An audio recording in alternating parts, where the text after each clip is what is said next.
Hello everyone. Welcome to Midnight Story Channel. I'm here to help you today.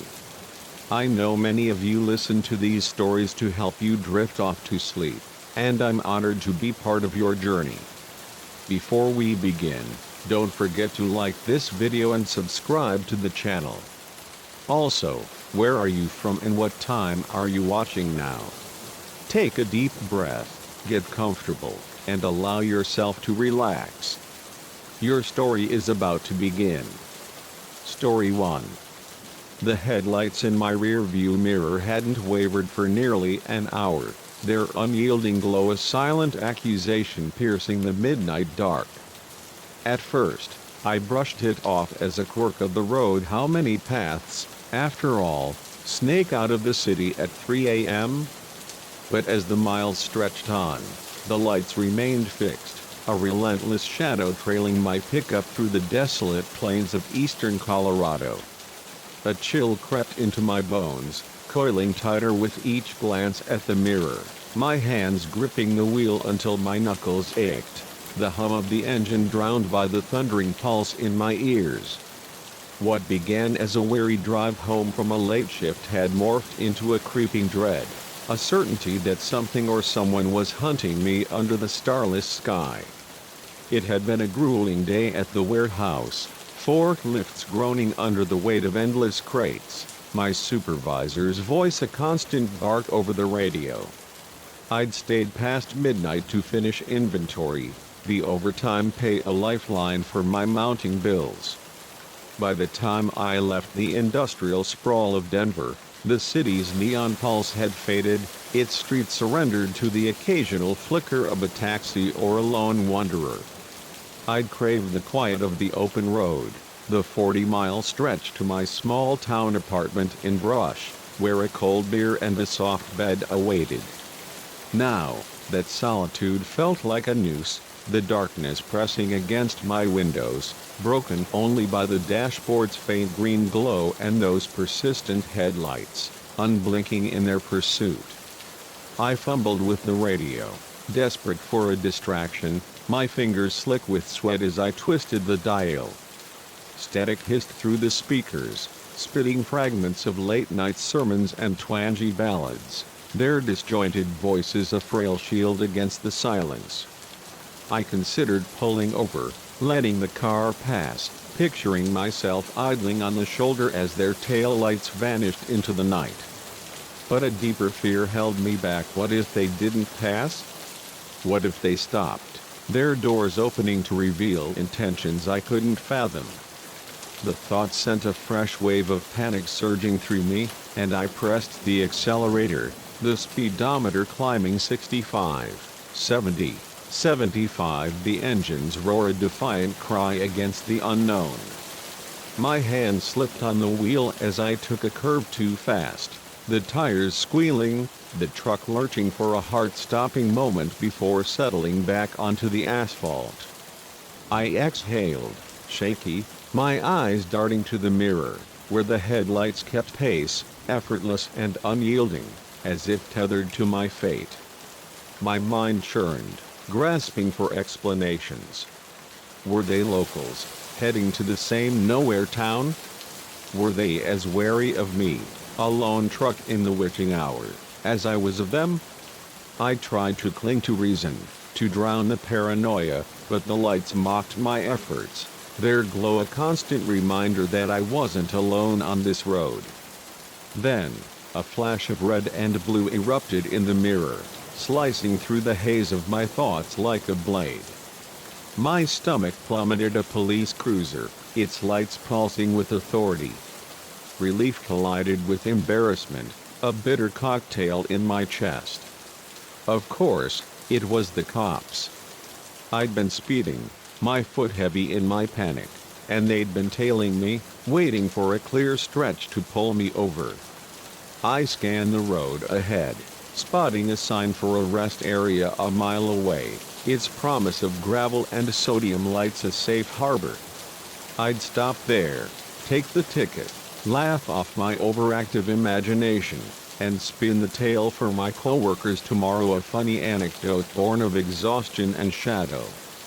The rest area was a desolate patch of gravel, its lone street light flickering like a dying star, casting jagged shadows across the empty lot. I pulled in, parking near the entrance, the truck's engine ticking as it cooled. In the mirror, the cruiser eased in behind me, its lights still flashing, its bulk blocking the exit. I took a deep breath, reaching for my license and registration, my hands trembling with the aftermath of fear. But the cruiser's door didn't open. The lights kept pulsing, their red and blue a hypnotic dance, but no officer emerged, no silhouette stirred in the driver's seat. I waited, my pulse creeping upward, the silence thicker than the night itself. Why weren't they moving? I twisted in my seat, squinting through the glare, and my breath caught. The cruiser's cab was empty, no officer, no shadow, just an unbroken void where a person should have been. Ice flooded my veins, my mind scrambling to make sense of the impossible. Had I missed them getting out, their approach cloaked by the dark? I scanned the lot, the bathrooms, the picnic tables, but the area was still, the only movement the flicker of the street light. My phone was in my hand before I realized it, the screen glowing with a cruel truth, no signal, the bars as dead as the night around me. A sound to my left, a soft crunch, like gravel under a boot, snapped my head around. My eyes strained against the shadows, and there, at the edge of the light, stood a figure tall, broad-shouldered, clad in what looked like a police uniform. Relief surged, a fragile spark, but it died as the figure stepped closer, its movements wrong, too fluid, too predatory. The uniform was pristine, its badge glinting, but the face was shrouded in shadow, the limbs too long, the gait a jerky mockery of human motion. My hand fumbled for the window control, desperate to seal myself in, but before I could, a pale hand shot out, gripping the frame with unnatural strength, its fingers elongated, its nails black and jagged, like claws carved from obsidian. A low, guttural sound, part growl, part laugh, rumbled from the figure, vibrating in my chest. Panic was a living thing now, clawing at my reason.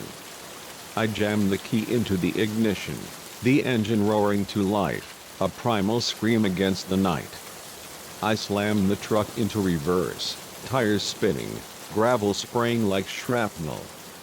The hand tightened, leaving deep gouges in the paint, a screech of metal tearing through the air. For a terrifying moment, I thought I was trapped, the creature's grip unyielding, but the tires caught, and the truck shot backward, wrenching the hand free with a sickening snap. I didn't look to see if I'd hit it, didn't dare glance at the thing now loose in the dark. I swerved around the cruiser, its empty cab a silent witness, and roared back onto the highway, the speedometer climbing past 90, past 100, the world a blur of asphalt and fear. My eyes flicked to the mirror, expecting those flashing lights to reappear, their red and blue a relentless pursuit, but the road stayed dark, the night swallowing the rest area's glow. I drove like a fugitive, the truck shaking with the strain, my hands trembling so violently I could barely steer, sweat soaking my shirt, chilling me in the cab's stale air. It wasn't until the faint outline of Brush's grain elevators emerged, bathed in the pre-dawn gray, that I dared to slow, my breath ragged, my body aching from the tension. I pulled into a brightly lit gas station, its fluorescent hum a sanctuary, and sat there, engine idling, the world spinning beyond the windshield. Slowly, I stepped out, my legs unsteady, the gravel crunching under my boots like a reminder of the rest area's betrayal. I circled the truck, dreading what I'd find, and there they were, 4 deep scratches along the driver's door, etched into the paint like a signature, undeniable proof that something had tried to claim me. I sank to the ground, my back against the truck, a sound escaping me, half sob, half laugh, a release of the terror that had gripped me. A clerk emerged, his brow furrowed, probably thinking I was drunk or unhinged. I waved him off, unable to form words, the weight of the night too heavy to explain. When I could stand, I drove home, the town's quiet streets a fragile shield. I locked every door, drew every curtain, and huddled under a blanket, the dawn's light a thin defense against the memory of that hand, those claws, the empty cruiser that wasn't empty at all. Sleep was impossible, the creature's growl echoing in my mind, its shadowed face a specter behind my closed eyes. By morning, I'd made a decision. I called in sick, packed a bag, and booked a bus to my sister's place in Cheyenne. I needed distance, familiarity, a place where the night couldn't reach me.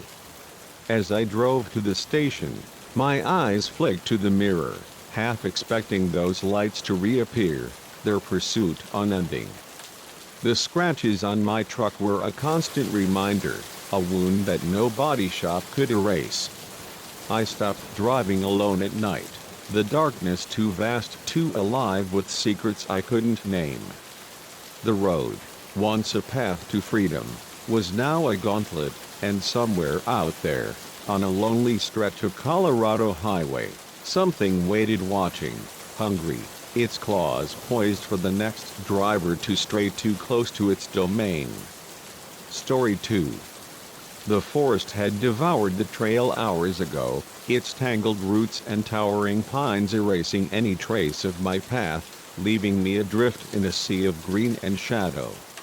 As the sun sank below the ridgeline, casting the Oregon wilderness in a shroud of twilight, I realized I was utterly lost, my map as useless as a child's drawing. Then, through the dense curtain of trees, a flicker of light gleamed, a promise of shelter against the encroaching dark. I pushed toward it, my boots sinking into the loamy earth, unaware that I was stumbling not toward salvation, but into a nightmare woven from the very fabric of the wild, where the line between man and monster blurred in the glow of a stranger's heart.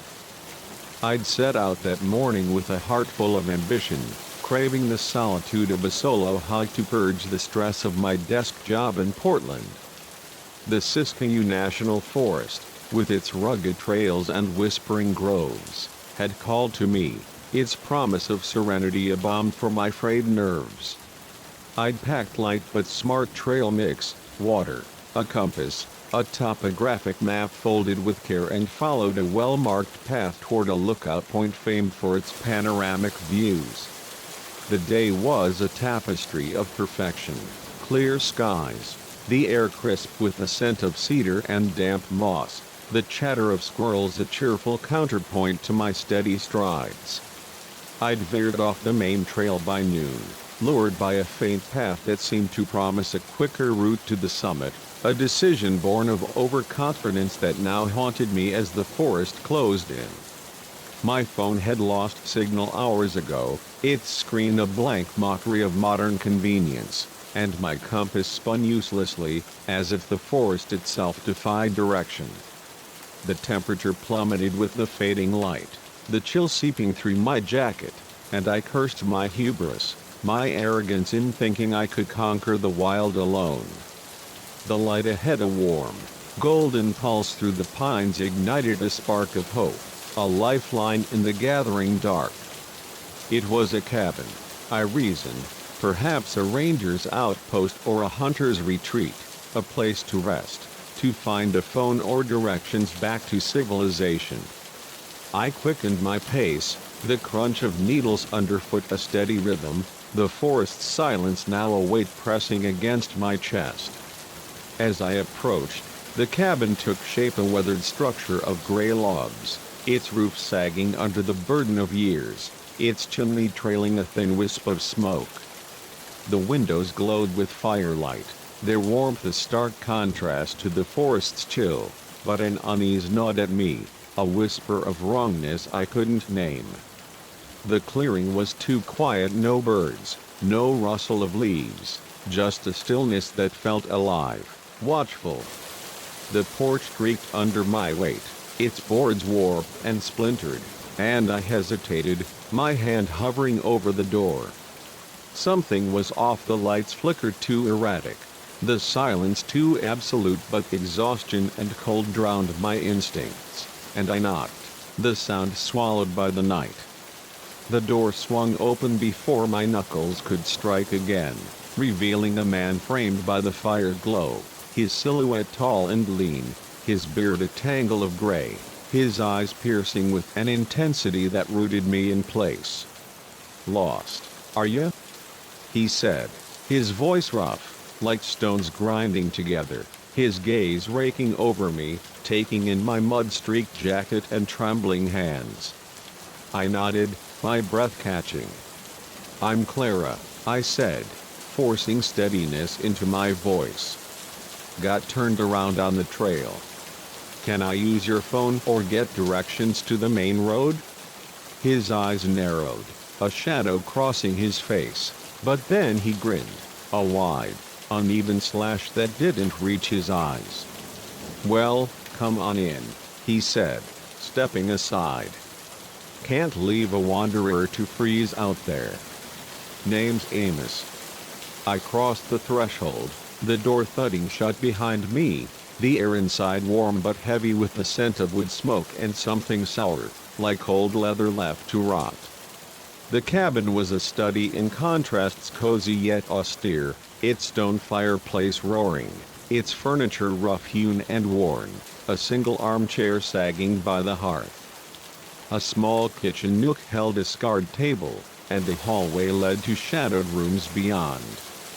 "Sit," Amos said, gesturing to the chair, the fire's heat a siren call to my chilled bones. "Warm up. I'll check on that phone." He vanished down the hall, his footsteps uneven, leaving me alone with the crackle of the flames and a growing sense of unease. I sank into the chair, the warmth seeping into my aching muscles, but my eyes roamed, searching for the source of my disquiet. The cabin felt staged, like a set dressed for a play, too clean, too deliberate. No photos adorned the walls, no personal touches softened the space, as if no one truly lived here. My gaze fell on a small table by the door, its surface cluttered with oddities, a tarnished locket, a cracked pocket knife, a faded scarf, items that didn't belong together, each one a relic of someone else's life. A chill slithered down my spine, a realization crystallizing: these were trophies, keepsakes from those who'd come before me, travelers who'd never left. Footsteps broke my reverie, heavier now, accompanied by a low murmur. Amos returned, but he wasn't alone. Two men followed, their frames wiry and gaunt, their eyes glinting with the same predatory hunger as his, their presence filling the room with menace. "No luck with the phone," Amos said, his tone too casual, his grin too wide. "Storm last month took out the lines. Ain't been fixed yet." I stood, my heart pounding, the chair scraping against the floor. "That's okay," I said, my voice trembling but firm. "If you can point me to the road, I'll manage." The men exchanged glances, a silent pact passing between them, their grins widening, revealing teeth that seemed too sharp, too many. "Now, why'd we do that?" Amos said, his voice dropping to a growl, his eyes locking onto mine. "It's been ages since we had company." I backed away, my shoulder brushing the wall, my eyes darting for an escape. The door was behind them, the windows small and barred, the hallway a shadowed unknown. "What do you want?" I asked, my voice cracking, the locket on the table a grim omen. Amos's grin stretched, a grotesque caricature. "We want you to stay," he said, his words a blade. "Forever." They moved with a speed that defied nature, closing the distance in a heartbeat, their hands outstretched, their eyes alight with a hunger that wasn't human. I lashed out, my fist catching one man's jaw, the impact jarring but fleeting, his stumble more surprise than pain. I seized the moment, diving past them, yanking the door open with a strength born of terror, and plunged into the night, the forest's cold embrace a lesser evil than the cabin's trap. Their shouts followed, a chorus of rage and hunger, their footsteps pounding the earth, branches snapping in their wake. I ran, my boots slipping on wet needles, the forest a labyrinth of shadow and snag, my breath a ragged fire in my chest. The trees loomed like sentinels, their branches clawing at my face, the darkness a living thing that swallowed my flashlight's beam. Their voices grew closer, their beams slicing through the gloom, grazing the edges of my path. I stumbled, my ankle twisting, but fear was a merciless driver, pushing me beyond pain, beyond reason. Time dissolved, the chase a blur of green and terror, my lungs screaming, my legs leaden.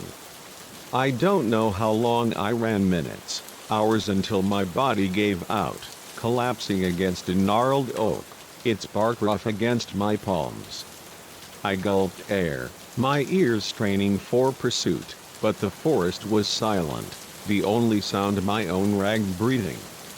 Had I lost them, or were they circling, waiting in the dark? I stayed there, shivering, the dawn's first gray light filtering through the canopy, a faint promise of salvation. I forced myself to move, picking a direction, my steps cautious, every snap of a twig a jolt of fear. By mid-morning, I stumbled onto a logging road, its gravel a lifeline in the wild.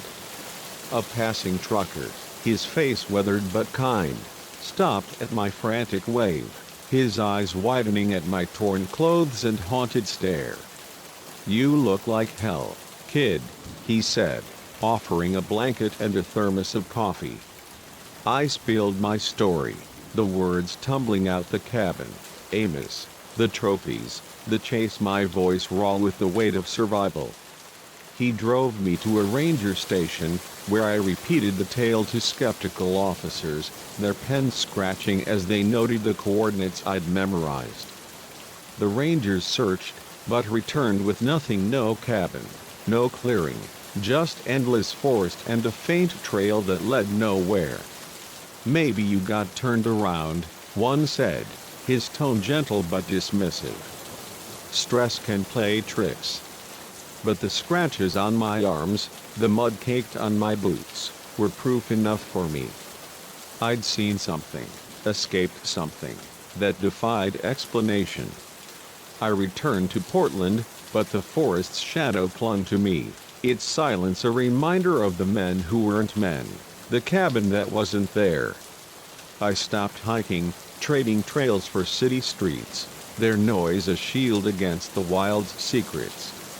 But sometimes, in the quiet of my apartment, I hear their growls, see their too sharp grins, and wonder, did I truly escape, or did I bring a piece of their hunger back with me, a shadow waiting to claim its due? Story 3. The first thump from upstairs barely registered, a soft thud that paused my movie mid-scene, easily dismissed as the house settling under the weight of a quiet evening. The second sent a shiver crawling up my spine, its echo too deliberate, too heavy to ignore. By the third, a primal dread seized me, a certainty that something was terribly wrong in this suburban haven where I was tasked with watching two children. As I stood frozen in the living room, the realization hit like a cold wave: the kids I'd tucked into bed hours ago might not be there anymore, and the darkness of Willow Lane held a presence that defied the safety of its picket fences. I'd been babysitting for the Thompsons for nearly a year, a side gig that funded my college textbooks while I studied psychology in Burlington, Vermont. They were a kind family, their checks always prompt. their home a cozy retreat on a tree-lined street where neighbors waved and porch lights glowed. Their kids, Lily, 9, and Ethan, 7, were a dream, polite, imaginative, quick to laugh at my silly bedtime stories. That Friday night was meant to be routine. The Thompsons were out for their monthly dinner at a local bistro, leaving me in charge until midnight. I'd whipped up their favorite spaghetti dinner, overseen bath time with its inevitable splash wars, and tucked them into bed with a reading of The Velveteen Rabbit, their eyelids drooping by the final page. By 9 p.m., the house was still, and I'd settled on the couch with a rom-com flickering on the TV, my laptop open to a half-finished essay, the quiet a welcome companion. The first thump came as the movie's laugh track faded, a muffled sound from the second floor, like a book slipping from a shelf. I hit pause, the silence rushing in, my ears straining for a repeat. Nothing. I was about to resume when the second thump landed, sharper, heavier, as if something or someone had fallen onto the carpeted floor. My heart quickened, a nervous flutter, but I tried to reason it away. Maybe Lily was sneaking a flashlight to read under the covers, or Ethan had rolled out of bed, chasing a dream. Old houses creaked, didn't they? The Thompsons' colonial, with its sagging beams and quirky charm, was no stranger to odd noises. But then the third thump came, followed by footsteps slow, deliberate, far too heavy for a child's bare feet, and my rationalizations crumbled. "Lily? Ethan?" I called, my voice trembling despite my effort to sound calm, the words swallowed by the house's stillness. No giggles, no sleepy replies, just a silence that felt alive, watchful.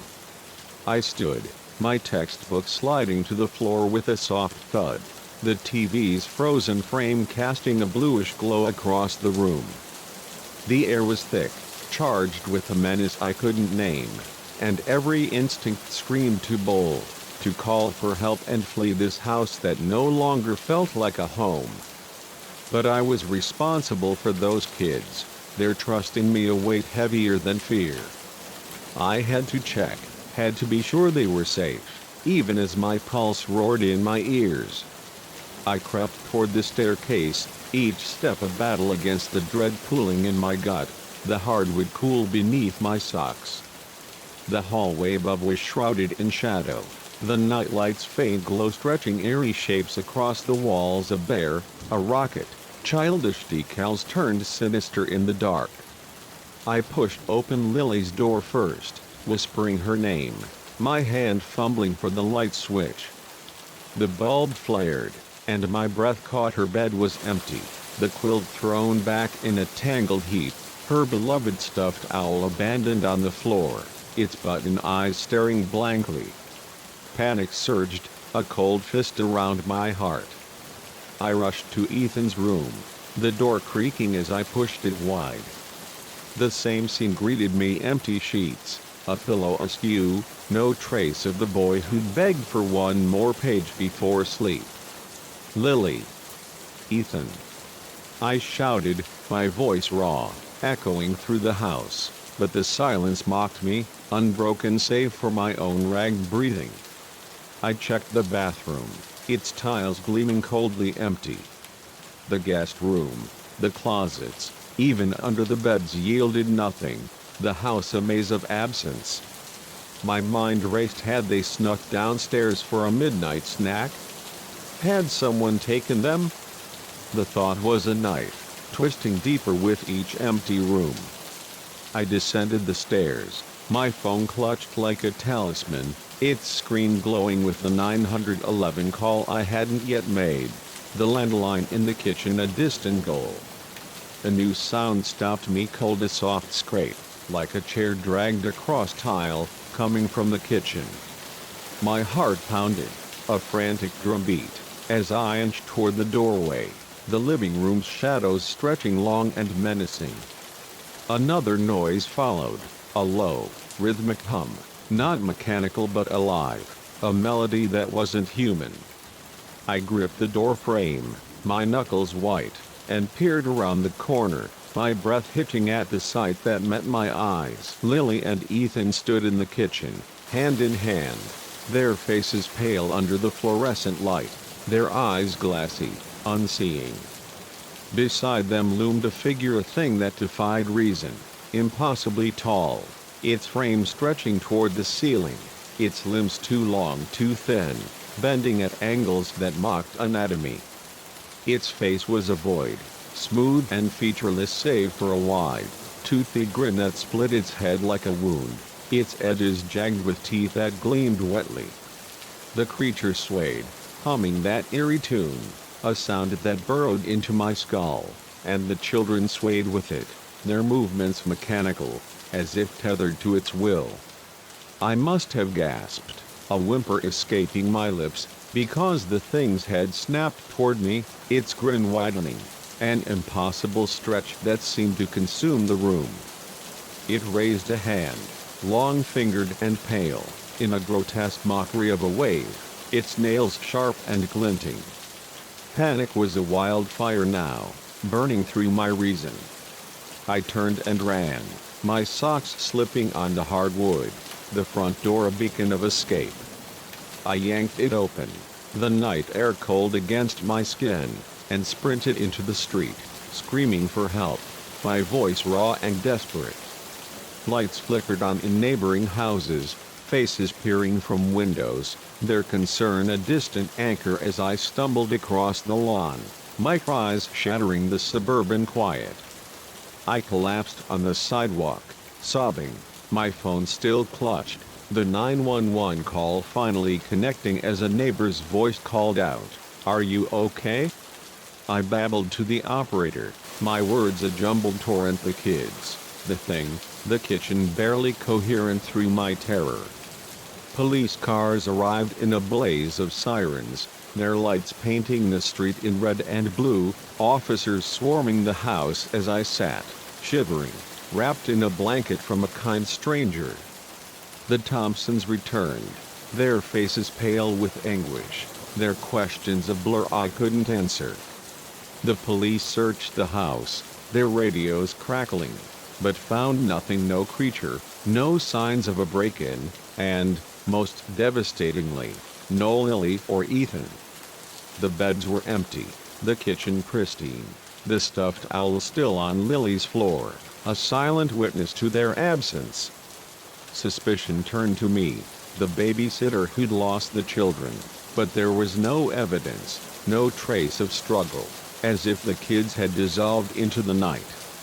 The Thompsons didn't blame me outright, but their eyes held a quiet accusation, a grief I carried like a stone. Weeks turned to months, the search for Lily and Ethan fading into a cold case, hope dwindling with each silent day. I quit babysitting, unable to face another child's trust, the memory of that grin a specter in my dreams. I threw myself into my studies, seeking answers in psychology texts, in folklore, anything to explain the thing that took them. The house on Willow Lane stood empty, its windows dark, the Thompsons unable to return. I moved to a new apartment, but the fear followed, a shadow that stirred with every creak of the floorboards. A year later, alone in my new place, studying late for finals, a familiar thump echoed from my bedroom, a sound that froze my blood. My heart raced, memories of that night flooding back, the hum lurking at the edge of my hearing. I climbed the stairs, each step a descent into dread, drawn by a need to face the truth. A faint glow spilled from under my bedroom door, and with a trembling hand, I pushed it open. There stood Lily and Ethan, unchanged, their eyes glassy, their hands outstretched. Behind them loomed the creature, its long arms draped over their shoulders, its grin a gaping maw. "We've been waiting," it said, its voice a hiss inside my skull. "It's time to come home." They reached for me, their small hands beckoning, and despite the scream in my mind, my feet moved, drawn to the dark. The room faded, swallowed by a swirling void, the hum rising until it was all I knew. I woke in my bed, the morning light harsh, the nightmare so vivid I could still feel their touch. On my nightstand sat Lily's owl, its button eyes a silent accusation. I don't sleep with the lights off now, don't trust the quiet. The thumps, the hum, they linger, a warning that the creature isn't gone, that it waits, patient and hungry, for the moment I'll answer its call. Willow Lane is just a street, but its shadows are alive, and I know, deep in my bones, that it's not a question of if it will return, but when. Story 4.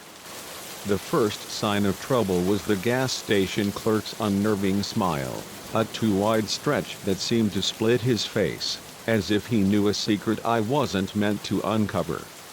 The second was the eerie hush that fell over the town as we rolled through, its streets empty despite the golden hour glow.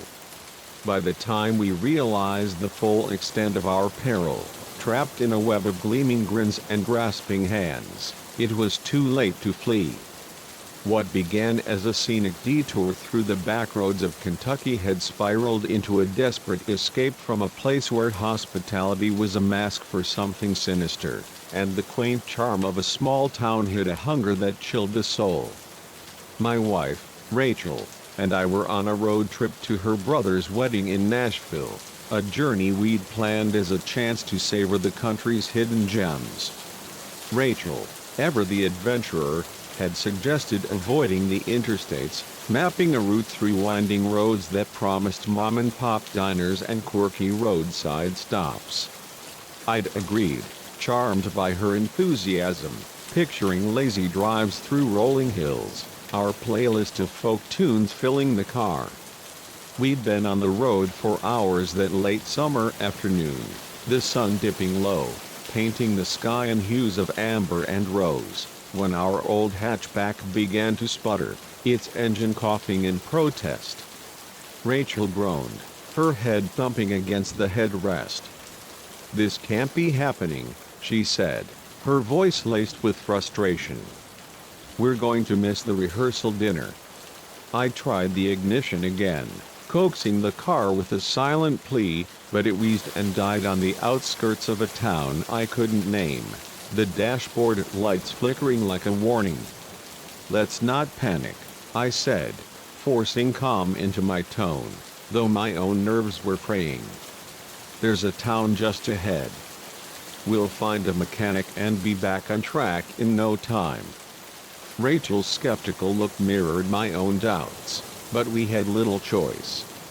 We climbed out, the air warm and heavy with the scent of cut grass and distant honeysuckle, and pushed the car along the shoulder, sweat beading on our brows as we approached a faded sign, "Welcome to Clover Hollow, Pop 412. The town was a postcard frozen in time, whitewashed storefronts with hand-painted signs, flower baskets swaying from lampposts, lawns trimmed to perfection. But an unnatural stillness hung over it, the streets devoid of life despite the early evening hour, the only sound our footsteps and the occasional chirp of a cricket. No children played, no cars passed, just a silence that felt deliberate, as if the town were holding its breath. We maneuvered the car to a gas station at the corner of Main Street, its pumps rusted but functional, the attached convenience store a beacon of fluorescent light. A bell jingled as we entered, the air inside cool and tinged with the chemical tang of air freshener. The clerk behind the counter looked up, his face breaking into a smile that was too broad, too eager, stretching his cheeks until they seemed ready to tear. "Well, howdy, folks," he chirped, his voice a saccharine drawl, his eyes glinting with an intensity that set my skin crawling. "Welcome to Clover Hollow. What can I do for you fine travelers?" I explained our car trouble, my words measured. trying to ignore the way his grin never faltered, his teeth too white too many. "No problem at all," he said, his smile widening impossibly. "Our town mechanic, old Hank, can fix anything with a spark plug. Have a seat, and I'll ring him up." We sank into plastic chairs by the window, the vinyl creaking under our weight, the clerk's voice a muffled hum as he made the call. Outside, the street was no longer empty. A handful of townsfolk had appeared, their faces bearing the same unsettling smiles, their eyes fixed on us through the glass.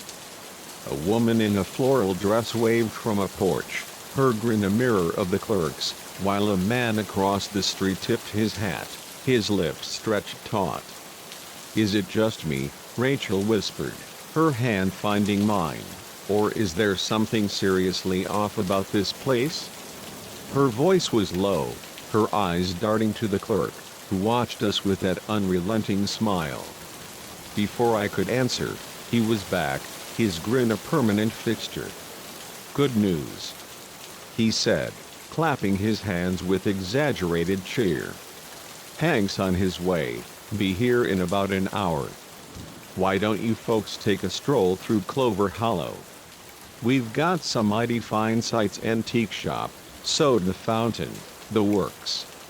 His enthusiasm was a performance too polished, too insistent, and my unease deepened, a knot tightening in my gut.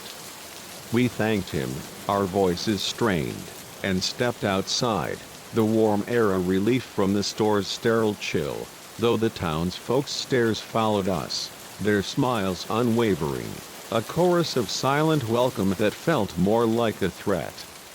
We wandered down Main Street, the cobblestones uneven under our sneakers, the storefronts gleaming with a polished perfection that seemed staged.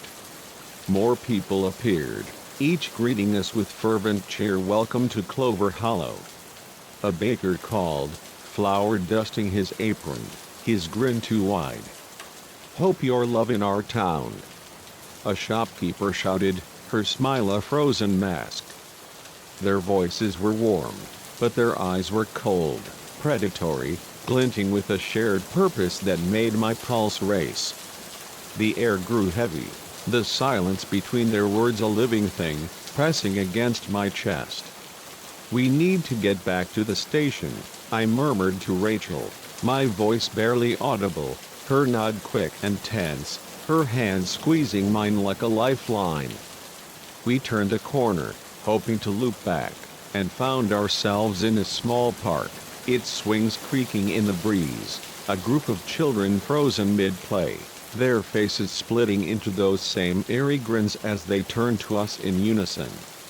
Their laughter was a hollow echo, too sharp, too synchronized, and my stomach churned, a primal urge to flee surging through me.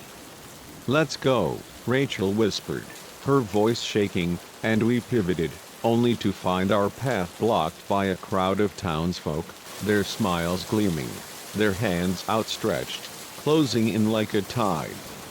"Now, where you folks rushing off to?" a man in overalls asked, his voice syrupy, his grin a slash of menace. "The fun's just starting." I stepped in front of Rachel, my heart pounding, my voice steady despite the fear clawing at me. "What do you want?" The crowd's smiles widened, a collective hunger in their eyes, their teeth glinting like blades. "We want you to stay," a woman in a sundress chirped, her voice unnaturally bright.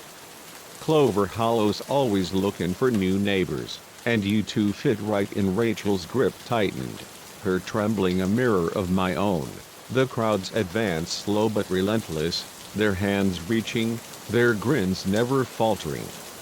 "That's kind of you," I said, forcing a smile, my mind racing for an escape. "But we've got a wedding to get to, family waiting. We really need to go."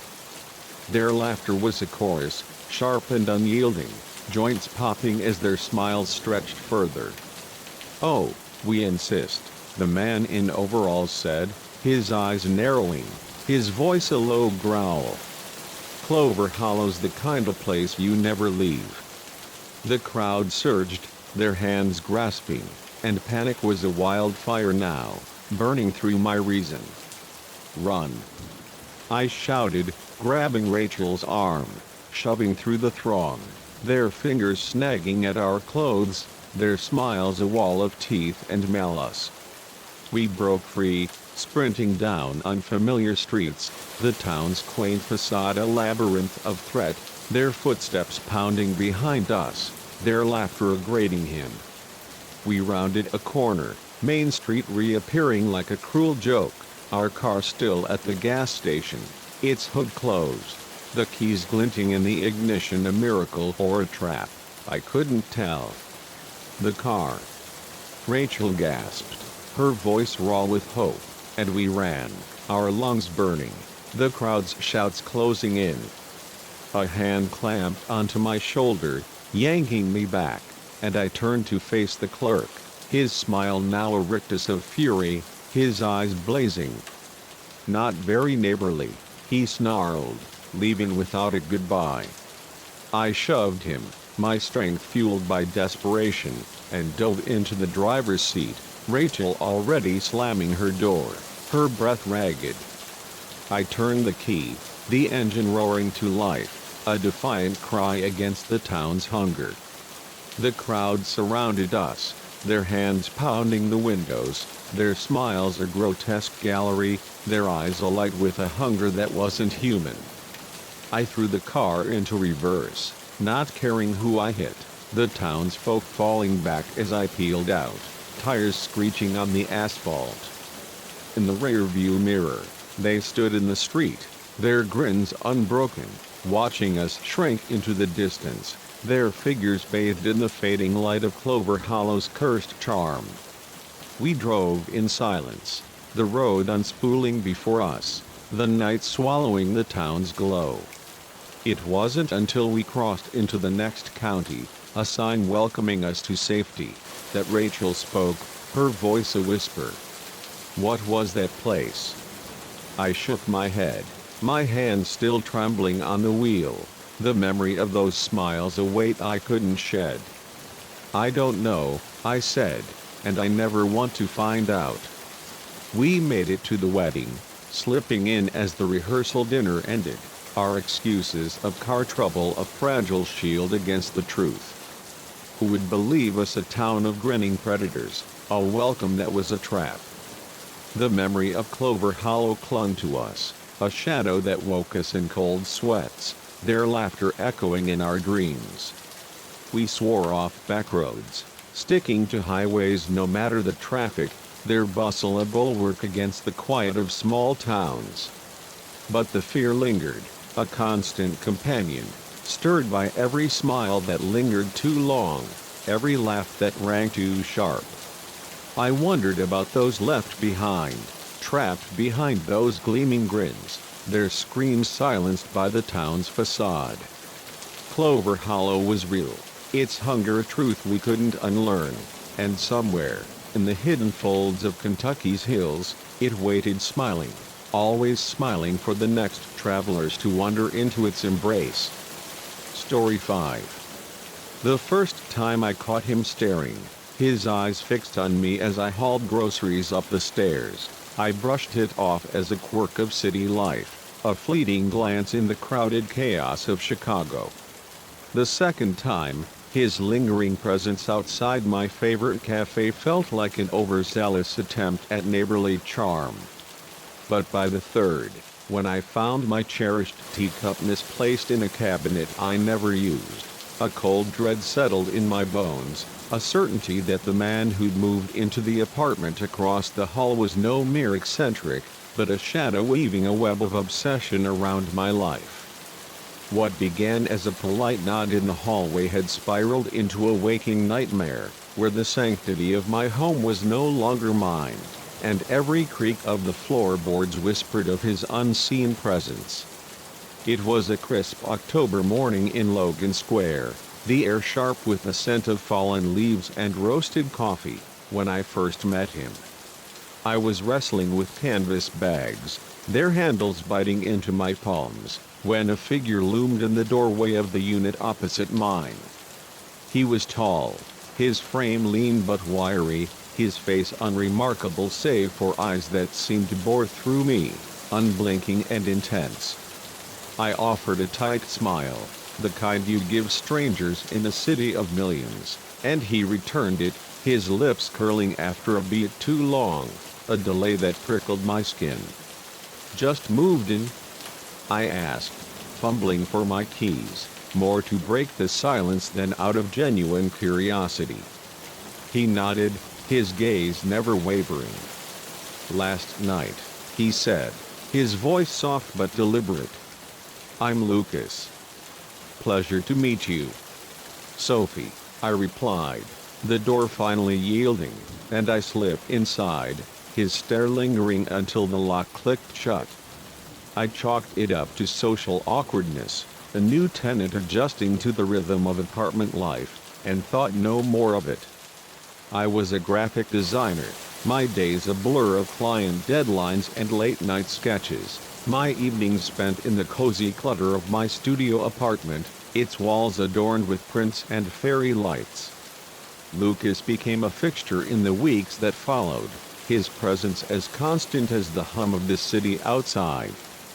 He was always there leaning against the hallway wall when I left for my morning jog, loitering in the lobby when I dragged home from work, his eyes tracking me with a quiet intensity that grew harder to ignore. I tried to be friendly, tossing out small talk about the chilly weather or the building's finicky elevator, but his responses were clipped, his smiles too sharp, his gaze a weight I couldn't shake. Then the coincidences piled up, each one a pebble in the growing landslide of my unease. I'd spot him across the street during my runs, his figure half hidden by a newsstand, vanishing when I doubled back. He'd be at my go-to cafe, nursing a coffee in a corner, his eyes flicking up as I entered, only to drop when I met his stare. Once, at the corner market, I caught him lingering at the end of the cereal aisle, his cart empty, his presence a silent echo of my every move. I told myself I was paranoid. Chicago's neighborhoods were tight-knit, their rhythms repetitive, but the rationalizations rang hollow, each sighting tightening the knot in my stomach. The disturbances in my apartment began subtly, their strangeness easy to dismiss. A novel I'd left on my coffee table appeared on a bookshelf, its pages dog-eared in ways I hadn't marked. A window I'd locked tight stood open a crack, letting in the city's chill. I blamed my scattered mind, the stress of a looming project deadline, but the teacup was the breaking point. It was a gift from my grandmother, a delicate porcelain piece painted with forget-me-nots, always kept in the cupboard above my kettle.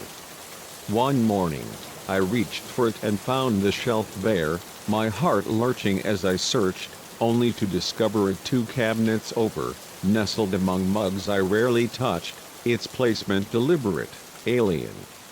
My hands trembled as I brewed my tea, the truth undeniable: someone had been in my space, moving my things, and Lucas's face loomed in my mind, his smile a specter I couldn't escape. I acted swiftly, my fear a catalyst. I changed the locksmith's drill a comforting roar, and installed a discreet camera in my living room, its lens a silent guardian. I questioned the building manager, a harried woman named Mrs. Patel, who assured me no one had requested access to my unit, her records clean. The camera footage showed nothing: no intrusions, no shadows, but the disturbances continued, each one a violation that chipped away at my sanity. My throw blanket was folded differently when I returned from work, my nightstand books rearranged, a scarf I didn't recognize tangled in my laundry, its fabric unfamiliar, its presence a taunt. I became a ghost in my own home, jumping at every creak, checking locks obsessively, my sleep fractured by the weight of unseen eyes. My friends noticed the change, their concern a mirror to my unraveling. "You look exhausted, Sophie," my coworker Maya said over coffee, her brow furrowed. "Everything okay?" I wanted to confess, to spill the terror of Lucas's gaze, but the words felt absurd, a story too wild for daylight. No proof, just a teacup out of place, a scarf that wasn't mine. How could I explain a fear woven from shadows? I stayed late at the studio, dreading the return to my apartment, its once warm walls now a cage where every shadow held his face. One night, 2 months after Lucas's arrival, I woke to a sound in the living room, a soft shuffle, like footsteps careful not to wake. My heart leapt, a wild animal in my chest, as I lay frozen, ears straining in the dark. There it was again, deliberate, closer, the floorboards creaking under a weight that wasn't mine. I reached for my phone, its glow a frail shield, but before I could dial, a shadow fell across my bedroom doorway, tall and unmistakable. "Sophie," Lucas's voice came, soft as a lover's whisper, chilling in its calm. "I know you're awake." I squeezed my eyes shut, praying it was a dream, but when I opened them, he was there, a silhouette against the living room's faint city glow, his presence a violation that stole my breath. "How did you get in?" I whispered, my voice trembling, my body pressed against the headboard, a cornered animal. He chuckled, a low, grating sound that crawled under my skin. "I've always been here," he said, stepping into the room, the moonlight catching his face, his eyes feverish, his smile too wide, too full of teeth. "You just didn't see me before." I clutched my phone, my thumb hovering over 911, but he held it up, its screen dark in his hand, a trophy of his intrusion. "I didn't want it to be like this," he said, his tone almost mournful, his advance slow but relentless. "I wanted you to invite me in, to see how perfect we are. But you're making it so hard." My mind raced, searching for a weapon, an escape, the window too high, the door blocked by his looming frame. "What do you want?" I asked, my voice shaking, buying time as my eyes scanned the room, landing on a pair of scissors on my dresser, left from a crafting project, their blades a glint of hope. Lucas stepped closer, his smile a grotesque parody of affection, his eyes alight with a manic devotion. "I want us to be together," he said, his voice fervent, his hands spreading as if offering a gift. "I've watched you, Sophie, your sketches, your late-night tea, your dreams. We're meant for each other, don't you see?" Tears streamed down my face, my heart a frantic drumbeat, but I shook my head, defiance rising through the fear. "You don't know me," I said, my voice steadier now. "You're sick, Lucas. You need help." His face twisted, the smile curdling into a snarl, his calm shattering. "I'm not sick," he roared, lunging, his hands outstretched, fingers clawing for me. I screamed, rolling off the bed, narrowly dodging his grasp, my body hitting the floor with a jolt. We grappled, crashing into the dresser, the scissors glinting in the moonlight. I seized them, my hand trembling, and swung blindly, the blade slicing across his arm, a howl of pain erupting as he stumbled back, blood welling dark and slick. I didn't wait to see the damage. I bolted, through the bedroom, the living room, into the hallway, my screams a raw plea for help. I pounded on neighbors' doors, my voice echoing, lights flickering on as sleepy faces appeared, their concern a lifeline in the chaos. "Call the police," I gasped, collapsing against a wall, my body shaking, sobs tearing through me. The hallway filled with voices, phones dialing, the building waking to my terror. Police arrived in a blaze of sirens, their boots heavy on the stairs, and found Lucas in my apartment, clutching his wounded arm, his voice a desperate wail of my name, proclaiming love even as cuffs snapped around his wrists. "We're meant to be," he cried, his eyes wild, his smile a broken thing as they led him away. The aftermath was a fog of statements and support, the police uncovering Lucas's history, a serial stalker, moving city to city, his obsession a pattern that had claimed others before me. I was the first to fight back, to draw blood and break his spell. I couldn't stay in that apartment, its walls tainted by his intrusion, the teacup and scarf evidence of a violation I couldn't unfeel. I moved to a new neighborhood, changed my job, even my name, adopting Clara to shed the shadow of Sophie's fear. Therapy and time dulled the edges, but the scars remained, a wariness that stirred with every glance, every creak of a new floorboard. 2 years on, I'm stronger, my life rebuilt, but the memory of Lucas's gaze lingers, a specter that wakes me in the night, my heart racing as I check the locks, the windows, the corners of my new home. I wonder how long had he watched, how much had he seen, and worst of all, is another pair of eyes out there, waiting, their obsession a silent tide ready to crest. The city is vast, its faces a blur, but sometimes, in a crowd or a quiet cafe, I catch a stare that lingers too long, a smile that cuts too deep, and I'm back in that hallway, scissors in hand, fighting for my life. I'm safe now, I tell myself, but the night holds secrets, and I know, deep in my bones, that safety is a fragile thing, easily shattered by a neighbor's too perfect smile. Story 6.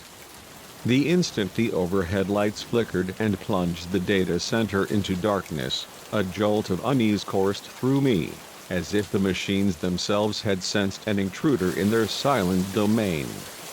When the emergency lights bathed the server racks in a crimson glow, revealing the faint thud of movement in the labyrinth beyond, I knew this wasn't a routine power glitch, but a breach that threatened more than circuits. What began as another solitary night shift at a tech facility in Raleigh, North Carolina, had spiraled into a heart-pounding confrontation with shadows who sought secrets worth killing for, and I, a lone technician, was all that stood between them and a digital catastrophe. I'd been working the graveyard shift at Apex Data Solutions for nearly a year, a job that fit my nocturnal habits and paid well enough to fund my indie game development dreams. Most nights were a meditative routine, monitoring system logs, running diagnostics, rebooting a finicky server when it threw a tantrum.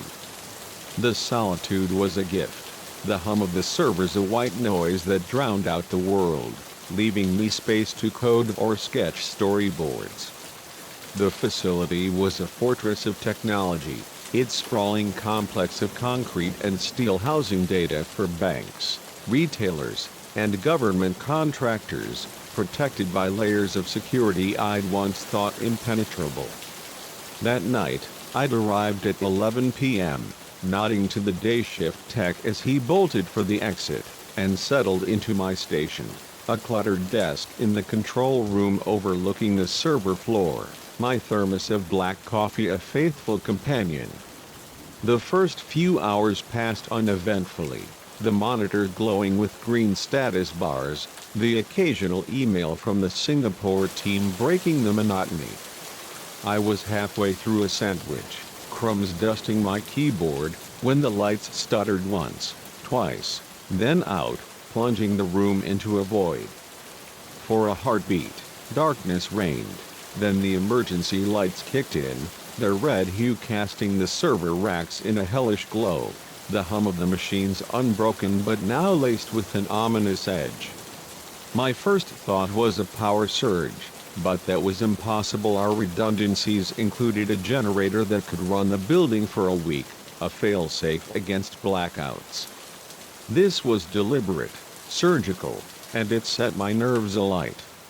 I reached for the desk phone to call my supervisor, but the line was dead, a flat silence that mirrored the blank bars on my cell phone. The facility, buried in a tech park miles from downtown, was a dead zone for signals, a quirk I'd once found amusing but now felt like a trap. A soft thud echoed from the server room, a sound too heavy, too purposeful to be a loose cable or a cooling fan. My heart quickened, a nervous drumbeat, as I grabbed my flashlight, its beam a frail spear against the crimson gloom. "Hello?" I called, my voice echoing off the racks, trying to sound authoritative despite the tremor in my throat. "Anyone there? This is a secure facility. Identify yourself." No response, but the silence was alive, charged with the weight of unseen eyes. I stepped into the server room, the air cool and sterile, the racks looming like sentinels, their blinking LEDs a constellation in the dark. The hum was deafening now, a chorus that masked subtler sounds, but I caught it, a faint shuffle, like sneakers on concrete, from the far end of the room. My flashlight swept the aisles, catching nothing but metal and shadow, yet the hairs on my neck stood rigid, my instincts screaming that I wasn't alone. I should have run, barricaded myself in the control room, but the data, the lifeblood of our clients, secrets that could ruin lives, was my responsibility, and abandoning it wasn't an option. I crept forward, my sneakers silent, the flashlight's beam trembling in my grip. Another sound, a low murmur, voices, urgent and clipped, came from the secure server bay, home to our most sensitive data. I killed the light, pressing myself against the rack, the metal cold against my back, and inched closer, my breath shallow, my pulse a roar in my ears. "Faster," a voice hissed, sharp and impatient. "We're on a clock." "This encryption's military grade," another snapped, tense but focused. "It's not like hacking a blog." Peering around the corner, my blood froze. Two figures crouched before a server, their black hoodies blending with the shadows, a laptop tethered to the rack, its screen glowing with lines of code. They wore ski masks, their movements practiced, their intent clear. They were stealing data, and they weren't amateurs. I stepped out, my voice louder than I felt, fueled by a reckless surge of duty. "Step away from the server," I shouted, flashlight blazing, pinning them in its beam. "You're trespassing in a restricted facility." They whirled, their eyes wide behind the masks, shock giving way to menace. For a moment, we were statues, the air crackling with tension. Then the taller one laughed, a cold, mocking sound. "Well, look at this," he said, his voice dripping with disdain. "The night watchman thinks he's a hero. What are you gonna do, coder? Call the cops?" I swallowed, my throat dry, clutching the flashlight like a club. Silent alarms tripped, I lied, praying they couldn't see my bluff. "Police are en route. Leave now, and you might make it." They exchanged a glance, a silent calculation, and the shorter one by the laptop scoffed. "He's full of it. If the alarm was live, we'd know our guy on the inside took care of that." My heart sank, the betrayal, a gut punch. Someone inside Apex had sold us out, disabling the very systems I trusted.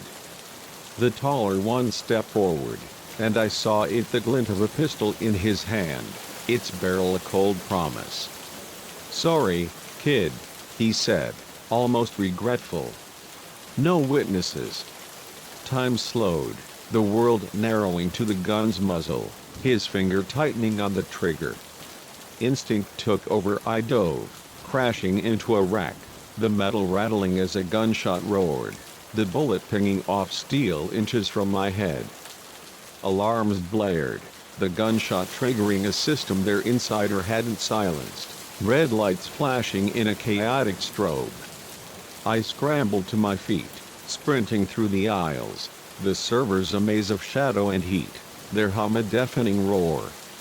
Footsteps pounded behind me, shouts echoing "Get him!"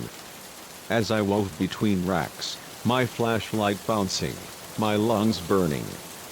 Bullets sparked off metal, each one a near miss that spurred me faster, my mind racing for a way out. The exit was too far, the control room a dead end, and they were closing in, their pursuit relentless, their voices laced with fury. Then it hit me, the fire suppression system, a last-ditch defense I'd only seen in training, a halon gas release that could choke the room in seconds, frying millions in equipment but saving the data by stopping intruders. It was a desperate gambit, one that could cost me my job, but survival trumped protocol. I veered toward the control panel, tucked in a corner of the server bay, bullets grazing the air, their heat a whisper against my skin. I reached the panel, my hand slamming the emergency release, a klaxon piercing the chaos, the automated voice booming, fire suppression activated. Evacuate in 30 seconds. A hiss filled the room, halon gas pouring from vents, a thick, suffocating fog that stung my eyes. No. One hacker screamed, their curses dissolving into coughs, their footsteps faltering as the gas overwhelmed them. I held my breath, my lungs screaming, and ran for the exit, the gas a white haze, spots dancing in my vision. My hands found the door, yanking it open, and I stumbled into the hallway, gulping clean air, my body trembling with the effort of survival. Behind me, the hackers staggered out, gasping, disoriented, their masks askew, but the wail of sirens was already rising, police converging on the facility, their lights a beacon through the windows. The next hours were a whirlwind, paramedics checking my vitals, detectives grilling me with questions, executives on the phone, their voices a mix of panic and gratitude. The damage was catastrophic, servers fried, but the data was safe, the hackers' laptop seized, their plan thwarted.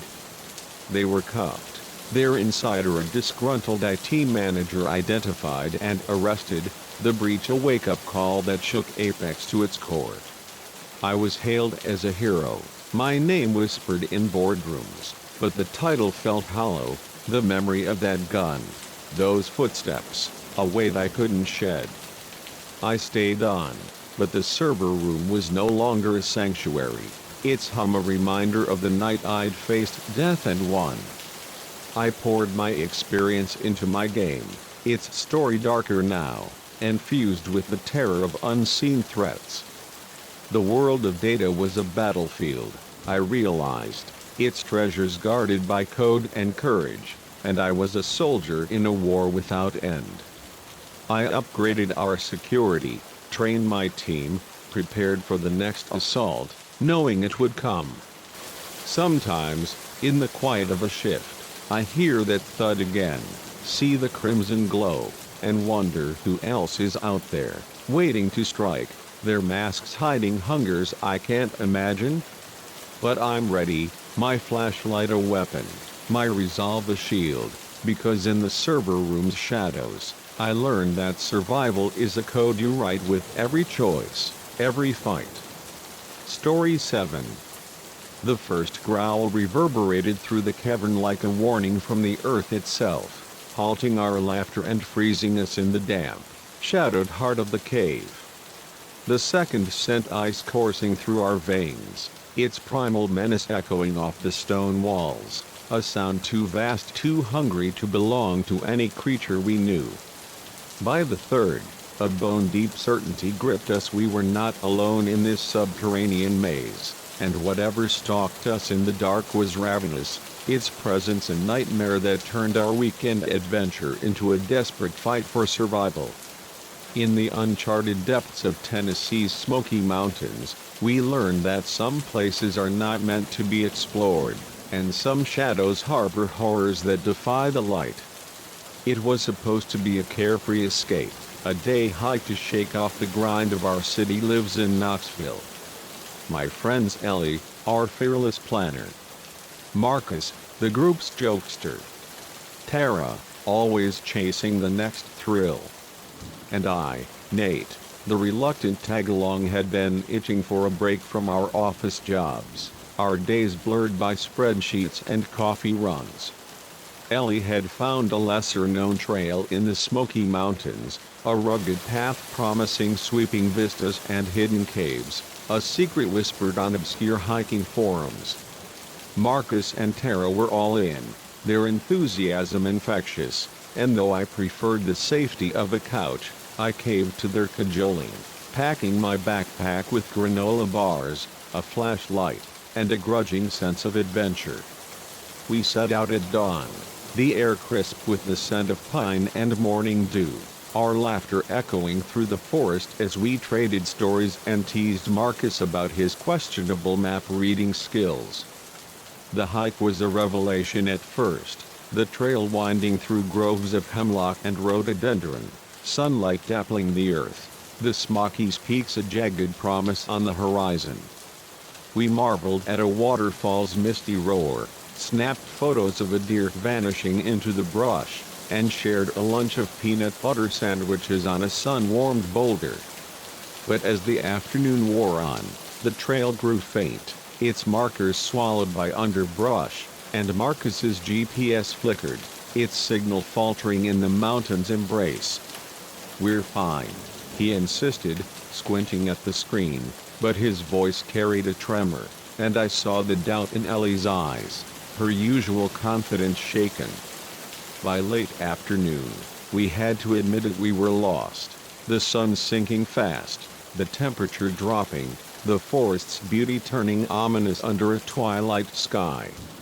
That's when Tara spotted the cave, its entrance a jagged maw half hidden by moss and boulders, a dark invitation in the fading light. "We should stay there tonight," she said, her voice steady despite the chill. "It'll keep us out of the wind, and we can figure out the trail at first light." None of us loved the idea, the cave's darkness a stark contrast to the open sky, but with night closing in and no better options, we agreed, our flashlights casting thin beams as we filed through the narrow opening. I went last, glancing back at the vanishing daylight, a pang of unease twisting in my gut, the forest's silence now a weight that pressed against my chest. The cave opened into a broader chamber, its walls rough and glistening with moisture, the air damp and heavy with the scent of earth and decay. Our flashlight beams danced across stalactites, their jagged forms casting eerie shadows, the drip of water a distant, mournful echo. "Well, this is homey," Marcus quipped, his voice flat, the humor failing to mask his nerves. We spread out our sleeping bags on the uneven floor, the cold seeping through the fabric, and divvied up our remaining snacks, the mood somber, the weight of our predicament settling in, lost, low on supplies, and huddled in a cave that felt more like a tomb. We spoke little, the silence broken only by the occasional rustle of a wrapper or the shiver of someone pulling their jacket tighter. I was about to suggest we try to sleep, to conserve energy for the morning, when the first growl tore through the chamber, a low, rumbling sound that seemed to rise from the stone itself. We froze, our flashlights snapping up, their beams trembling as they swept the walls. "What was that?" Tara whispered, her voice barely audible, her eyes wide in the dim light. "Just the wind," Ellie said, but her tone was hollow, her flashlight shaking in her grip. Then it came again, louder, closer, a primal roar that vibrated in our chests, unmistakable in its menace. "That's not wind," Marcus said, scrambling to his feet, his voice cracking. "We need to move." Before we could act, another growl echoed from the entrance, its direction a cruel trap. Whatever it was stood between us and the only way out. "There's got to be another exit," I said, my voice steadier than I felt, driven by a desperate need to act. "Caves like this have multiple paths. Let's find one." It was a flimsy plan, born of panic, but it was all we had. We packed frantically, hands trembling as we stuffed gear into backpacks, the growls growing more frequent, now joined by the scrape of something massive moving in the dark. We plunged deeper into the cave, our flashlights carving frail paths through the blackness, the passages narrowing, then widening, a labyrinth that seemed to twist with malicious intent. The tunnel opened into another chamber, larger, its air thicker, the scent of decay stronger, and our beams caught something that stopped us cold: a pile of bones in the corner, some clearly animal, others disturbingly human, their surfaces gnawed and scattered. Tara stifled a sob, her flashlight shaking. "What is this place?" she whispered, her voice breaking.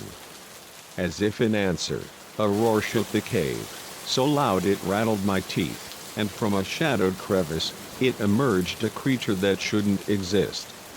It was enormous, towering over 7 feet, its body a grotesque hybrid of bear and something humanoid, its fur matted and dark, its eyes glowing a sickly yellow, saliva dripping from jaws lined with teeth like daggers.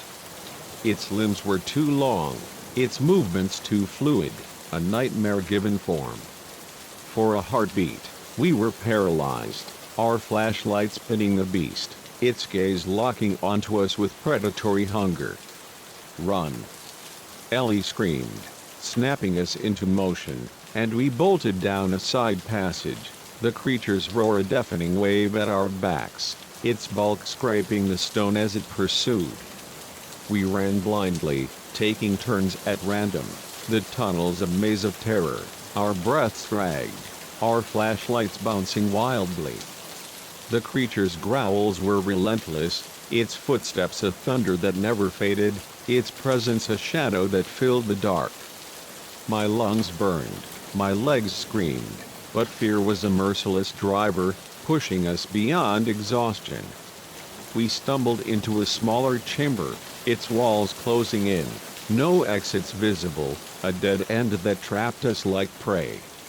The creature's growls grew closer, its yellow eyes glinting at the passage's mouth, and we pressed against the far wall, flashlights raised like weapons, our breaths a collective gasp. "What do we do?" Tara whimpered, her voice barely audible, tears streaming down her face. I scanned the chamber, desperate, and noticed something on the wall behind us: faint markings, ancient and shimmering, unlike any cave art I'd seen, their glow pulsing in the flashlight's beam.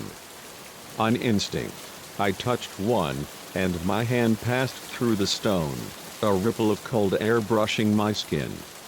"Guys!" I gasped, my voice urgent. "This is an exit." The creature filled the chamber's entrance, its massive frame blocking the light, its shriek a sound of pure hunger. "Go!"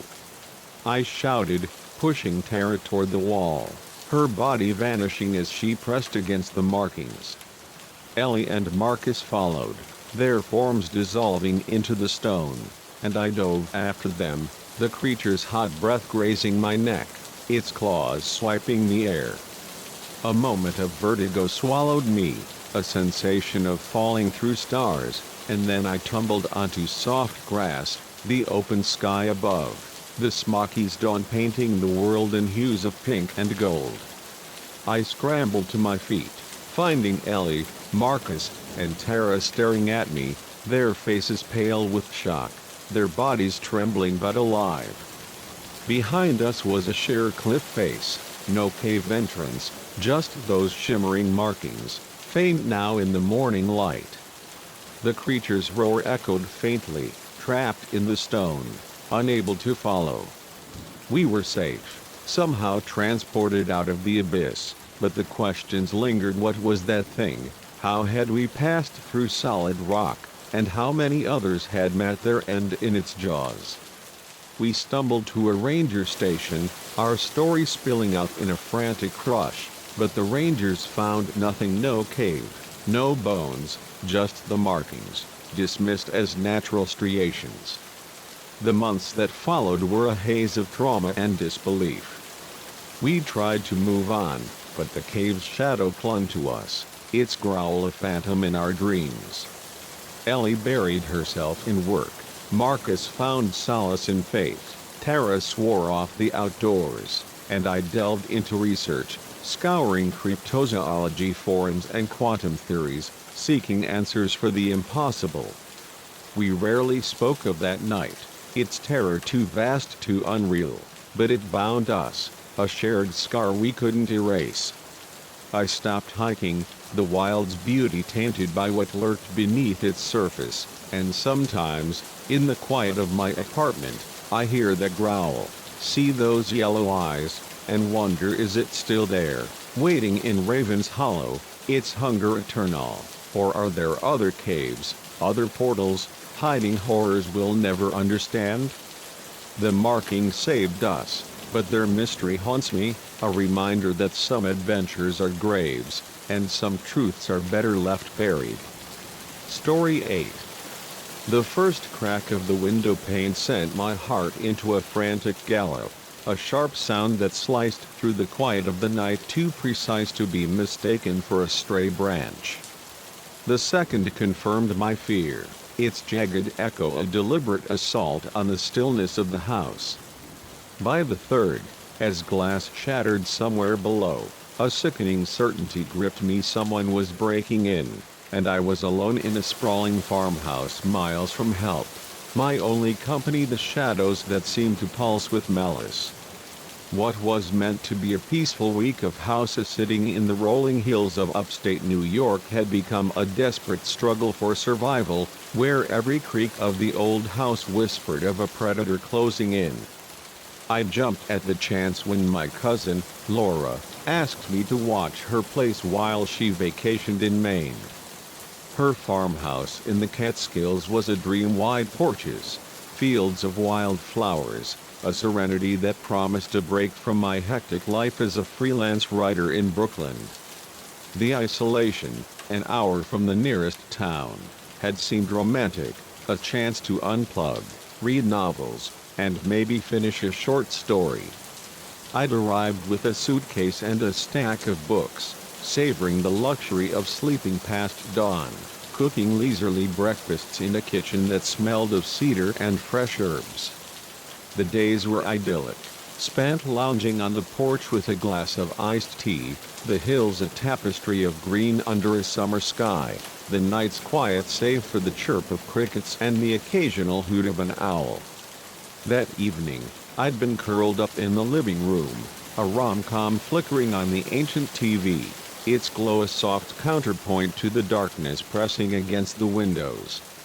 I'd made a simple dinner of grilled cheese and tomato soup, the dishes still soaking in the sink, and was halfway through the movie when a thud from outside broke the spell. I paused the film, the silence rushing in, my ears straining for a repeat. Another thud followed, heavier, accompanied by the crunch of footsteps on the gravel path circling the house. My first thought was Laura, returning early, but the shadow that flickered past the window was too broad, too tall, a silhouette that didn't match her slight frame. The first crack of glass came from the kitchen, a sharp report that jolted me to my feet, the remote clattering to the floor. I froze, my pulse a wild drumbeat, as the second crack followed, then a cascade of shattering glass, the sound of a window giving way under force. Heavy boots crunched on the hardwood below, deliberate and unhurried, the house groaning under an intruder's weight. My mind raced. Had I locked the back door? Was the phone in reach? Laura's warning echoed. Cell service is patchy out there. Use the landline in the study if you need to call.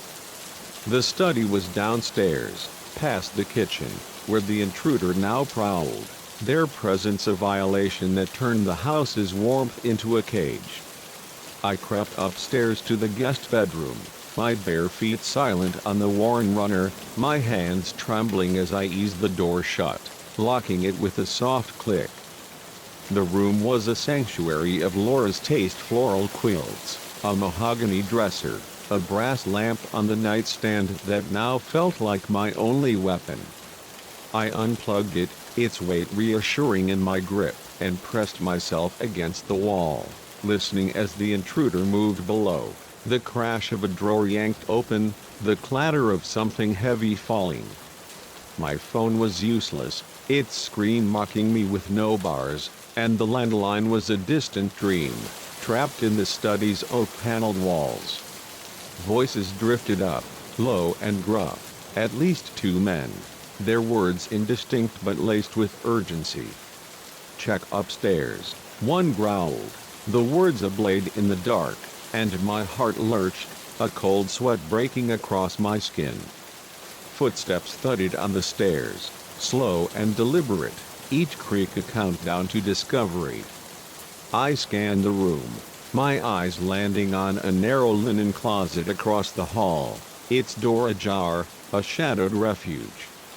I slipped out, my breath shallow, and darted inside, pulling the door shut just as boots hit the landing, their weight shaking the floorboards. Through a crack in the closet door, I watched a man pass, his frame hulking, dressed in dark clothes, a crowbar glinting in his hand.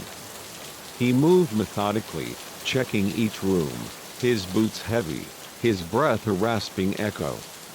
Drawers scraped open, closets rattled, his search thorough and relentless.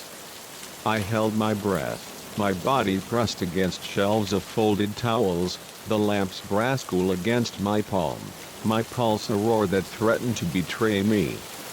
He was close now, his shadow filling the hallway, and I braced for the closet door to fly open, for his eyes to find me in the dark.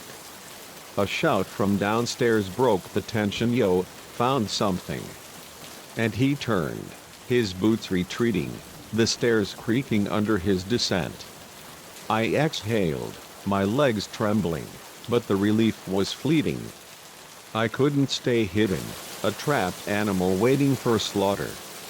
The front door was my only chance, a sprint through the living room, past the kitchen where they rummaged. I eased the closet door open, the hallway empty, the air thick with the scent of dust and fear. I crept to the stairs, wincing at every groan of the old wood, the lamp a heavy burden in my hand. Below, the men's voices rose, arguing over their find something about a safe, their frustration palpable. I reached the landing, the living room's shadows stretching long and menacing, the front door a beacon just beyond the couch. I took a step, then another, my heart pounding, the door so close I could taste freedom. But a floorboard betrayed me, its loud creak a gunshot in the silence. The voices in the kitchen stopped, a deadly pause, and one barked. What was that? Panic was a wildfire now, burning through my reason. I abandoned stealth, sprinting for the door, my hand grasping the knob as footsteps thundered behind me. I yanked it open, the night air a cold rush, and bolted across the porch, the gravel biting my bare feet, the fields a dark expanse before me. Shouts followed, angry and close, their boots pounding the earth, flashlight beams slicing through the night. I plunged into the woods bordering the property, branches whipping my face, roots snagging my ankles, the lamp lost in my frantic flight. The trees were a chaotic refuge, their shadows swallowing my form, but the men were relentless, their beams grazing the underbrush, their curses a rising tide. I ran blindly, my lungs burning, my legs aching, The forest a maze of terror where every snap of a twig was a hunter's step. Just as I thought I'd lost them, my foot caught a root, and I fell hard. The air knocked from my lungs, the ground cold and unyielding. For a moment, I lay dazed, the stars blurring above, their voices closing in. She's close. Their beams sweeping the trees. I scrambled up, my hands scraping dirt, and spotted it, a hollow log, its dark interior a desperate haven. I dove inside, curling tight, the wood damp against my skin, my breath a shallow whisper. Their footsteps crunched past, their beams dancing over the log, their muttering sharp with frustration. Where'd she go? One snarled. Can't have gotten far. I pressed deeper, the log's confines a claustrophobic shield, my heart a frantic drumbeat, praying the shadows would hide me. Minutes stretched into hours, each beam a threat, each voice a blade, but they moved on, their search widening, their footsteps fading. Finally, a grudging call, forget it, she's gone. Let's move before the cops show. And the forest fell silent, the only sound my own ragged breathing. I waited, trembling, the dawn's first light filtering through the trees, a fragile promise of safety. I crawled from the log, my body aching, my clothes torn, and limped through the woods, the farmhouse a distant specter I couldn't face. A road emerged, its asphalt a lifeline, and I flagged down a passing farmer, his pickup rattling to a stop, his weathered face softening at my battered state. "Sweetheart, you look like hell," he said, offering a blanket and a thermos of coffee. I spilled my story, the words tumbling out the glass, the men, the chase, my voice raw with the weight of survival. He drove me to a sheriff's station in the nearest town, where I repeated the tale, the deputies' skepticism softening as they noted my cuts and bruises. They searched the farmhouse, finding signs of a break-in, shattered glass, upturned drawers, but no intruders, no crowbar, no trace of the men who'd hunted me. The official report blamed local vandals, a theory that felt hollow against the terror I'd faced. I returned to Brooklyn, but the farmhouse's echo followed, its silence a reminder of the boots on the stairs, the beams in the dark. I became cautious, my city bravado replaced by a wariness that checked locks twice, avoided lonely streets. Laura's gratitude was a balm, her house repaired, but I couldn't visit, couldn't face its fields without hearing those shouts. The woods had saved me, their shadows my ally, but they'd also shown me how fragile safety is, how quickly a quiet night can turn predator. Sometimes, in the city's clamor, I hear a crack of glass, feel the gravel under my feet, and wonder were they caught, or are they still out there, waiting for another house, another lone soul to claim? I write now, my story's darker, and fused with the fear of that night, a testament to the strength I found in running, in surviving the intruder's echo. Story 9.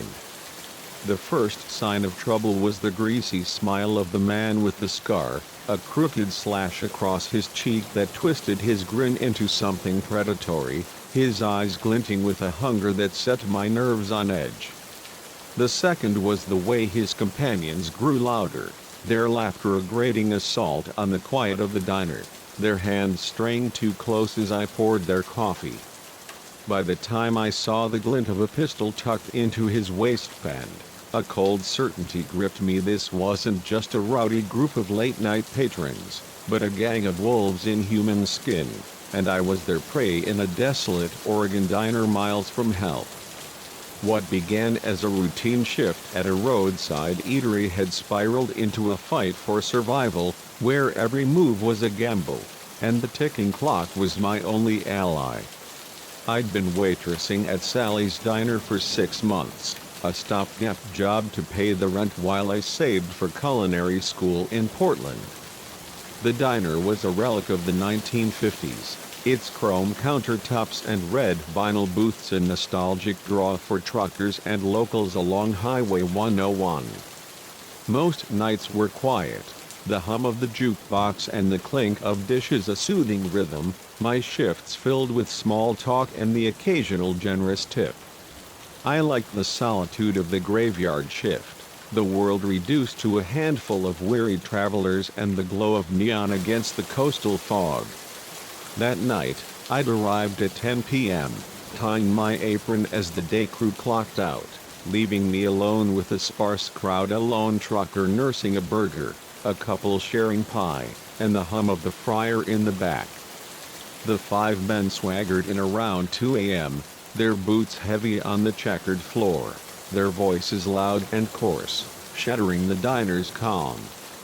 The leader, the one with the scar, claimed a corner booth, his grin a challenge as he waved me over.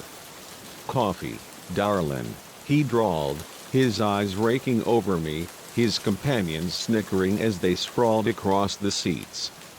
I forced a smile, my customer service mask firmly in place, and filled their mugs, ignoring the way their stares lingered, their comments edging from crude to menacing.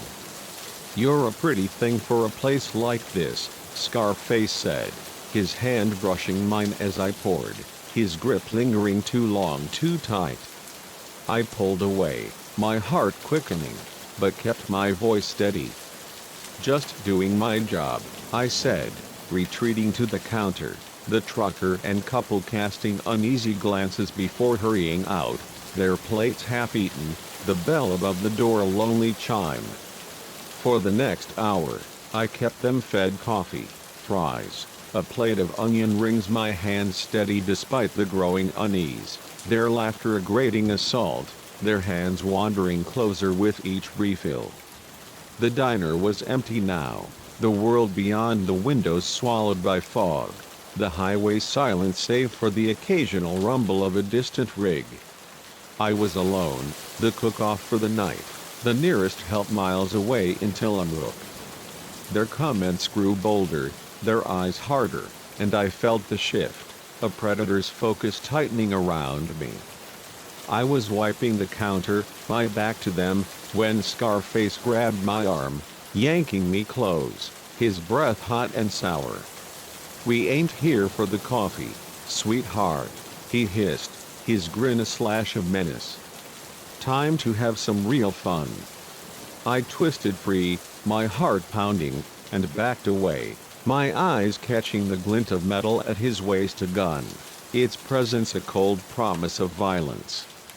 My blood froze, the diner's fluorescent glow now a prison, its booths a trap. "Let go of me," I said, my voice shakier than I wanted, my hands trembling as I gripped the counter. He laughed, a harsh bark that echoed in the empty space, and stood, his bulk towering. "Or what?" he taunted, gesturing to the deserted diner. "Ain't nobody here but us, darlin'."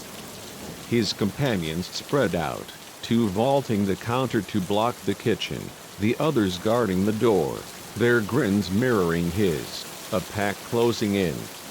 "Now," Scarface said, his voice low and deliberate, "open that register. Hand over the cash, and maybe we let you walk." His eyes betrayed the lie, their hunger not for money but for control, for the thrill of breaking me. I nodded, my mind racing, the phone on the wall too far, the highway too empty for help. The register was my only play, a chance to buy time, to find a way out. I moved slowly, my hands shaking as I punched in the code, the drawer sliding open with a chime that felt like a death knell. But I remembered it then, the silent alarm button, hidden beneath the counter, a precaution Sally had shown me on my first day, a lifeline I'd never thought I'd need. "Here," I said, gathering the bills, my voice small, my eyes downcast, playing the part of the scared girl they expected. "It's all we've got." Scarface snatched the money, counting it with a scowl, his face darkening. "This it?" he growled, his grip tightening on my wrist. "Where's the rest? Where's the safe?" I shook my head, tears welling, my fear real but my mind sharp. "No safe," I whispered. "Business is slow. That's everything." He yanked me forward, his hand cracking across my face, the sting sharp, blood blooming on my lip. "Don't lie to me," he roared, his companions closing in, their laughter a cruel chorus. The pain was a spark, igniting a fire of defiance. I slugged, feigning defeat, my hand inching toward the alarm button as he dragged me to the kitchen, his knife now in hand, its blade catching the light. "Last chance," he snarled, pressing me against the industrial fridge, the cold metal biting my back. "Where's the safe?" I nodded, my voice a whisper. "Under the counter hidden panel." He grinned, triumphant, and hauled me back to the main area, his grip bruising. "Show me," he ordered, the knife at my side, its edge a constant threat. I knelt behind the counter, my heart a frantic drumbeat, my fingers brushing the alarm button as I pretended to fumble for a non-existent panel. I pressed it, the motion swift, silent, a prayer that it worked, that help was coming. "There's nothing here," Scarface roared, realizing the ruse, his knife flashing to my throat, its cold edge drawing a thin line of blood. "You lying little," his words cut off as sirens wailed in the distance, their sound a miracle piercing the fog, growing louder, closer. His eyes widened, shock giving way to fury. "You did this," he hissed, his grip tightening, the knife trembling against my skin. Chaos erupted, the men panicking, sprinting for the exits, their plan unraveling. Scarface moved to drag me with him, his arm of ice, but his companions shouted, "Leave her! Move!" In his moment of hesitation, I twisted free, diving over the counter, my body slamming into the floor as I scrambled for the kitchen. I stumbled into the walk-in freezer, its icy air a shock, and huddled there, shivering, the cold a small price for safety. Shouts filled the diner, breaking glass, engines roaring, then the blessed sound of police radios, their voices sharp and commanding. An officer found me, her face kind but firm, wrapping me in a blanket, her words a lifeline, "You're safe now, honey."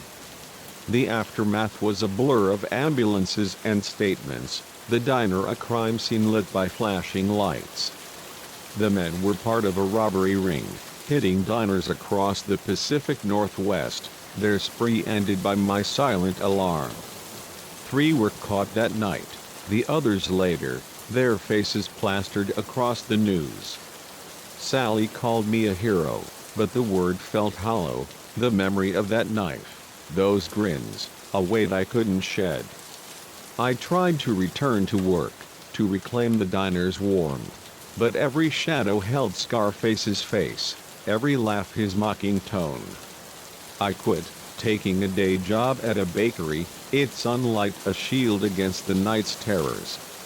The nightmares lingered, waking me in cold sweats, the phantom press of a blade against my throat. Testifying at their trial was a gauntlet, reliving that night under courtroom lights, but seeing them cuffed, their grins gone, gave me a sliver of peace. I'm stronger now, my dreams of culinary school sharper, my resolve hardened by survival. But I don't work nights, don't trust the quiet hours when the world sleeps. Sometimes, in a crowded market or a quiet street, I catch a smile too wide, a glance too sharp, and I'm back in Sally's, the alarm button under my fingers, fighting for my life. The diner is just a building, but its echoes are alive, a reminder that monsters don't always lurk in the dark. Sometimes they walk through the door, their hunger masked by a grin, ready to turn a night shift into a nightmare. Story 10. The moment the door's lock clicked shut behind us, a cold shiver snaked down my spine, a whisper of instinct that the cozy promise of the roadside motel had been a lie. As the hours ticked by, trapped in a room that refused to yield, strange noises echoing from the walls, I realized this wasn't a simple overnight stay but a chilling trap designed to test our wits and will to survive. What began as a weary pause on a road trip through the backroads of Missouri had morphed into a desperate game where the stakes were our lives, and the rules were written in shadows we couldn't see. My girlfriend, Mia, and I were on our way to her cousin's wedding in St. Louis, a journey we'd framed as an adventure, weaving through rural highways to avoid the monotony of interstates. Mia, with her love for spontaneity, had charted a route dotted with quirky diners and scenic vistas, her playlist of indie rock filling our aging sedan with life. We'd been driving since dawn, the summer sun baking the asphalt, our eyes heavy with fatigue as the day stretched into dusk.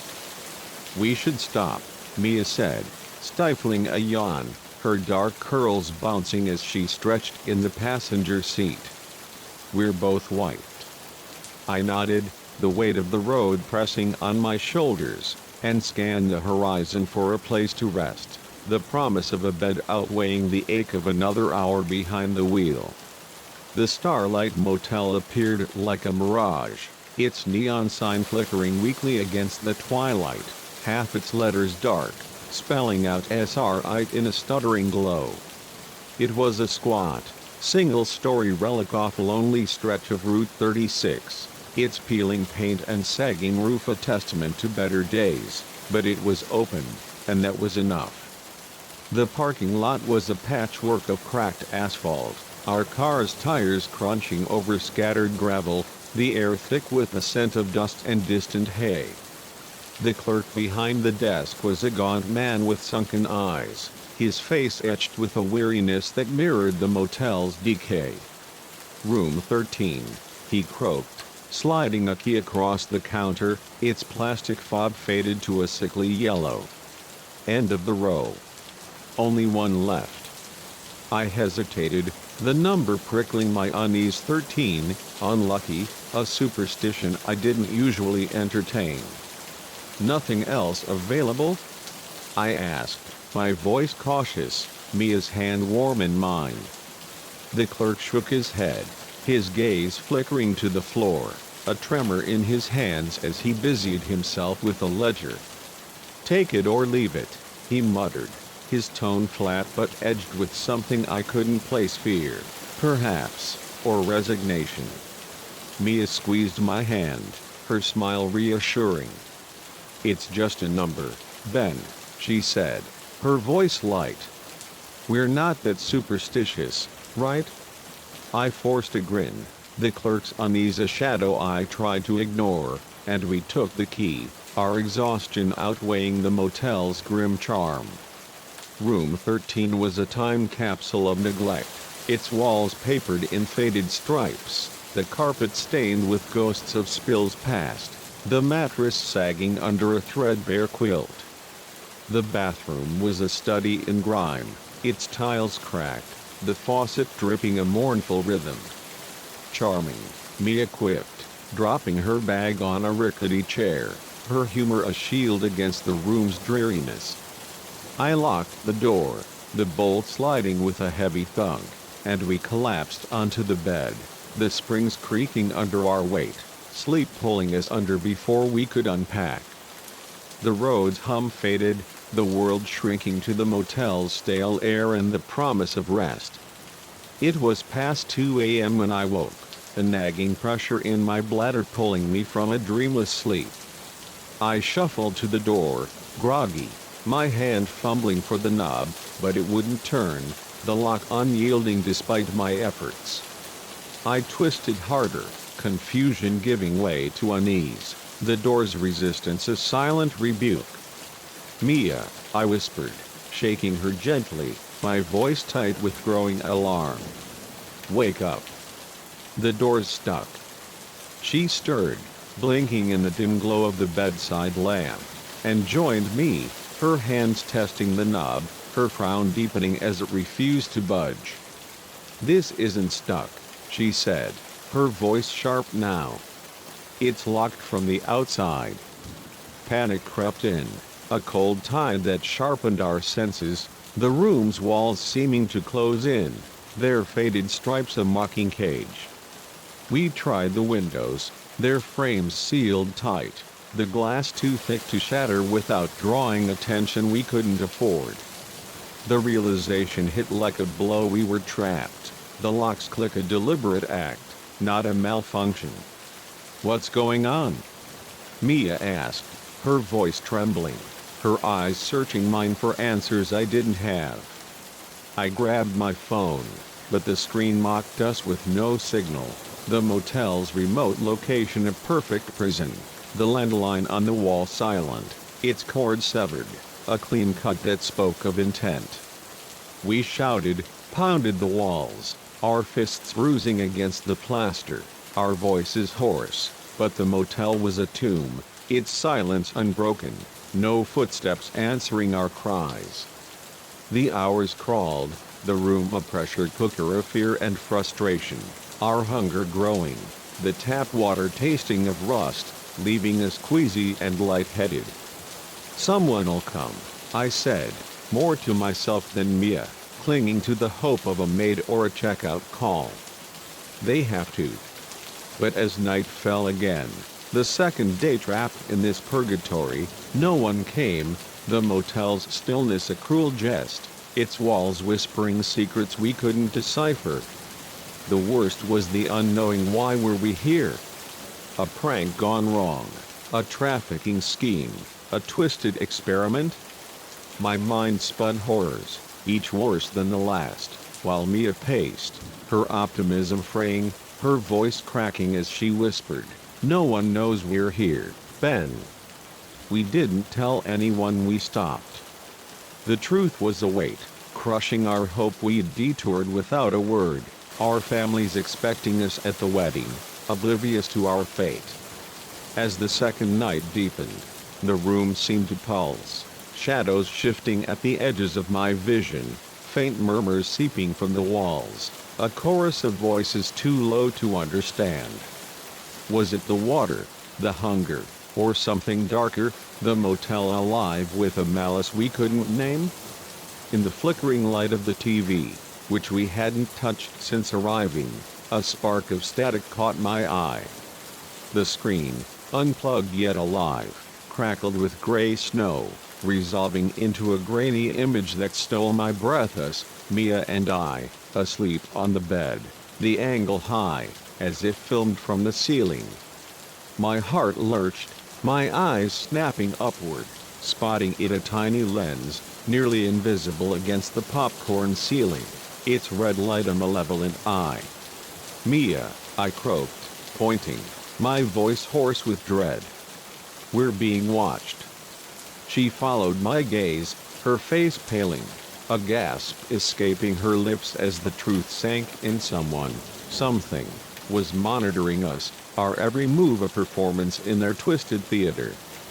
The TV flickered again, the image replaced by stark white text on a black screen, "Welcome to the game. You have 60 minutes to escape. Fail, and you forfeit your lives. Your time starts now." A timer appeared, counting down from 60:00, each second a hammer against my chest. For a moment, we were paralyzed, the room's silence roaring, the weight of the words crushing. Then survival kicked in, a primal surge that sent us tearing through the room, searching for clues, for anything to break the lock's hold. We found a Bible in the nightstand, its pages marked with cryptic notes, riddles scrawled in red ink. A key taped under a drawer, its teeth worn but promising. Numbers etched into the bathroom mirror, visible only when steamed, a code that burned in my mind. Each puzzle led to another, A maddening trail of locks and secrets, the timer's relentless tick a noose tightening around us. Mia's hands shook as she deciphered a riddle, her voice steady despite the fear, while I pried at a loose floorboard, revealing a hidden panel with a combination lock. We worked in frantic harmony, our breaths dragged, the murmurs from the walls growing louder, a chorus of unseen watchers urging us on or mocking our struggle.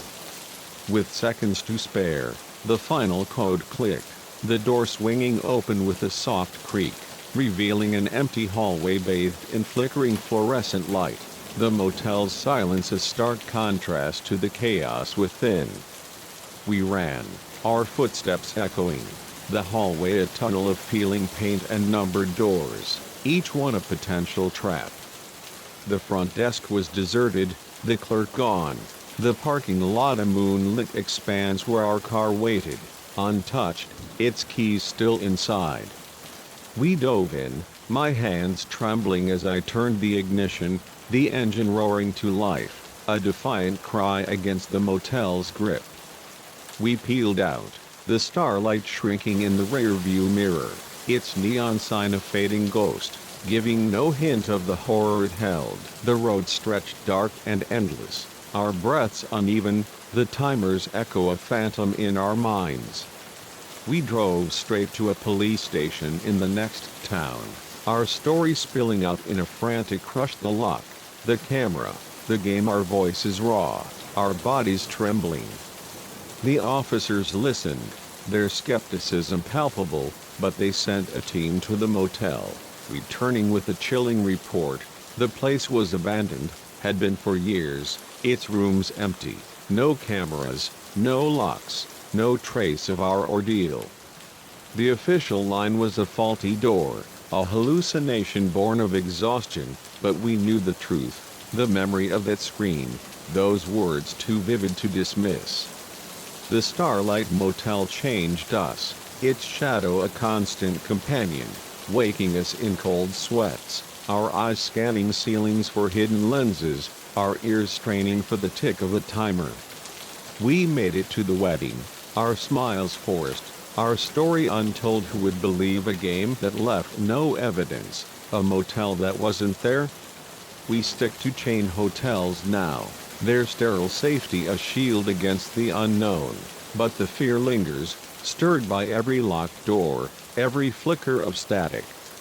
The Starlight waits, we know, its rooms ready for the next players, its game eternal, and we drive faster, eyes on the road, praying we'll never find ourselves in room 13 again, where the rules are written in blood, and escape is a prize you pay for with your soul. Story 11. The moment his hand clamped around my wrist, his smile shifting from warm to predatory, a sickening jolt of dread surged through me, the vibrant pulse of the festival fading into a disorienting blur. As he pulled me away from the neon-lit crowds, his grip an iron trap, I realized my desperate search for my friends had led me not to safety, but into the jaws of a carefully laid snare. What was meant to be a joyous weekend at a music festival in the rolling hills of Wisconsin had spiraled into a heart-pounding flight from a predator hiding in plain sight, where the festival's electric glow masked a darkness that threatened to swallow me whole. The Moonlit Harmony Festival was the highlight of our summer, a 3-day celebration of music, art, and freedom that my friends and I, Lila, Ryan, and Nora, had been planning for months.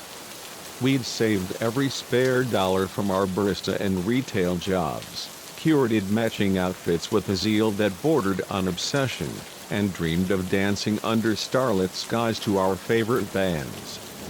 The festival, nestled in a sprawling valley near Madison, was legendary, its stages alive with indie rock and EDM, its fields dotted with food trucks and glowing art installations. The first day was a dream fulfilled. We swayed to soaring guitar riffs, sang until our throats ached, and laughed under the sun, our wrists adorned with neon bands, our hearts light with the magic of the moment. As night fell, The festival transformed into a kaleidoscope of light and sound, laser shows painting the sky, the bass thumping through the earth like a heartbeat. We were in the thick of the main stage crowd, arms linked, dancing to a DJ's pulsing set, when it happened. One moment, Lila and Ryan were beside me, their laughter a tether in the chaos. The next, they were gone, swallowed by the surging sea of bodies. I spun, scanning the crowd, their familiar faces lost in a blur of glow sticks and painted skin. At first, I wasn't worried. We'd been separated before, always reuniting at the food tents or the giant glowing peace sign that served as our meet-up spot. But as the set bled into another, the music a relentless tide, anxiety gnawed at my gut, the festival's vastness suddenly overwhelming, its crowds a labyrinth I couldn't navigate.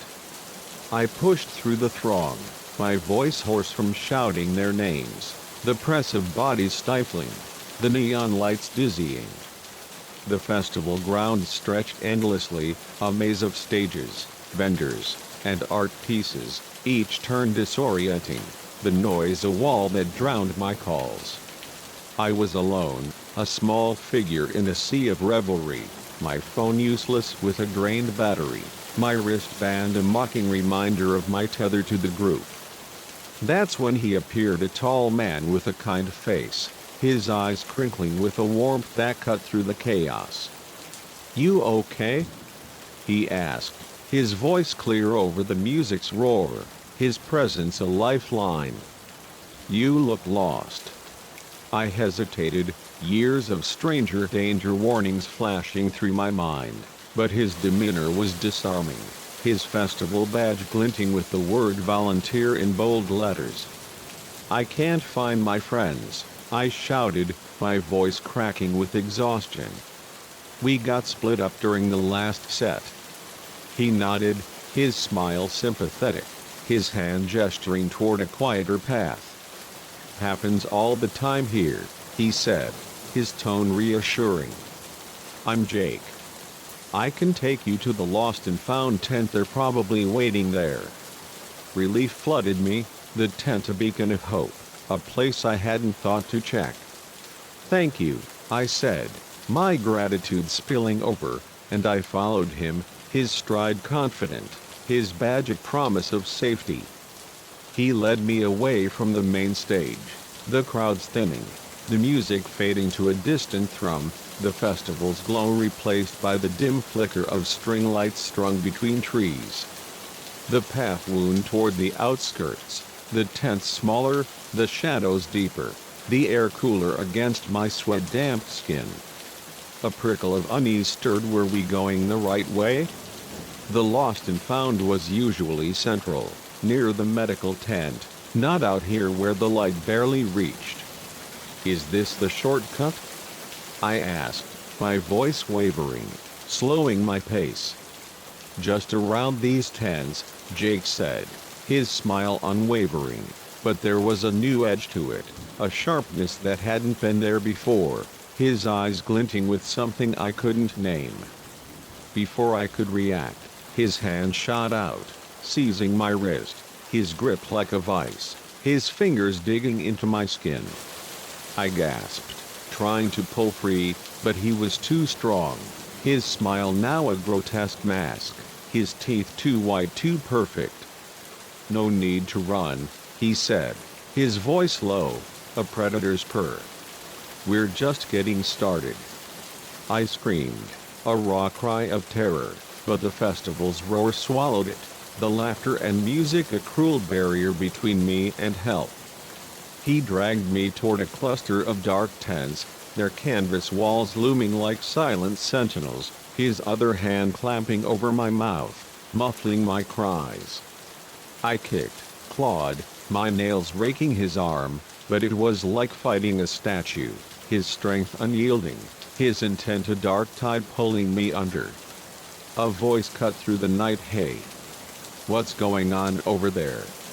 Sharp and urgent, a stranger's shout from the shadows.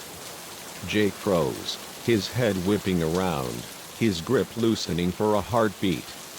It was enough. I bit down on his hand, tasting blood, my teeth sinking deep, and he yelped, his hold faltering. I wrenched free, my wrist burning, and ran, my heart pounding, my lungs searing as I plunged back toward the festival's light. His curses followed, his footsteps heavy on the packed earth, but I was faster, fueled by a primal need to survive, the crowd's glow a beacon drawing me in. I burst into the main area, the press of bodies a chaotic shield, their annoyed shouts fading as I weaved through dancers, my breath ragged, my eyes scanning for security.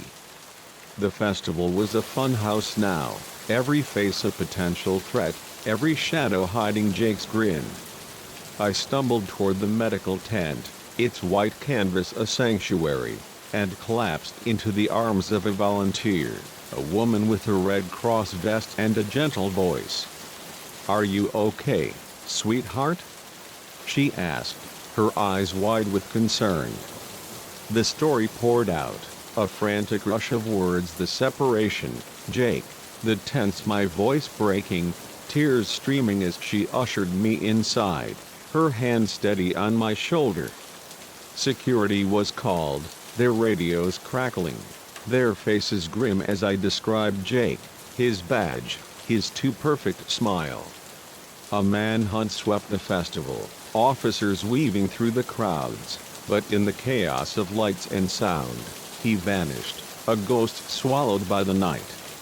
Lila and Ryan found me at the tent, their faces pale with worry, their arms wrapping me in a tearful reunion.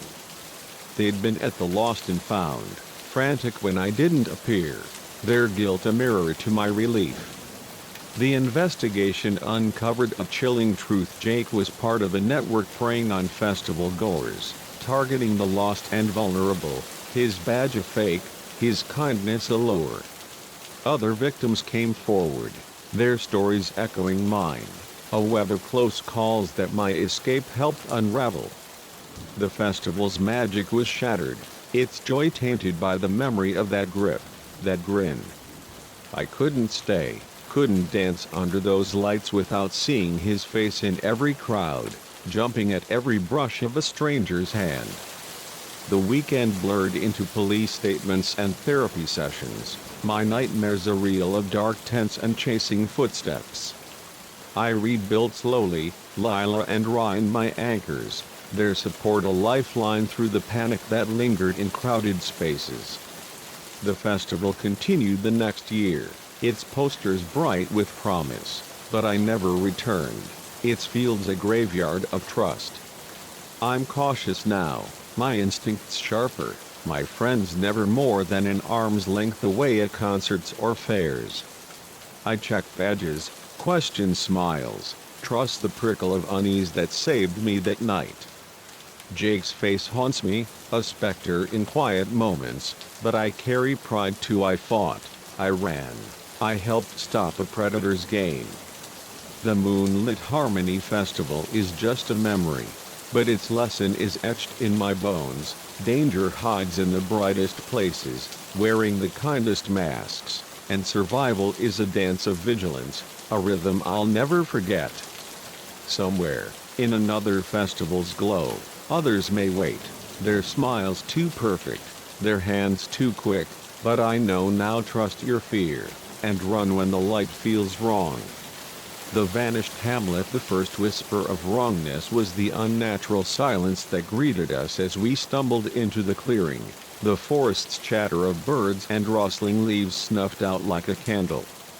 The second was the sight of half-eaten meals on the tables, as if the villagers had fled mid-bite, their lives frozen in a moment of terror.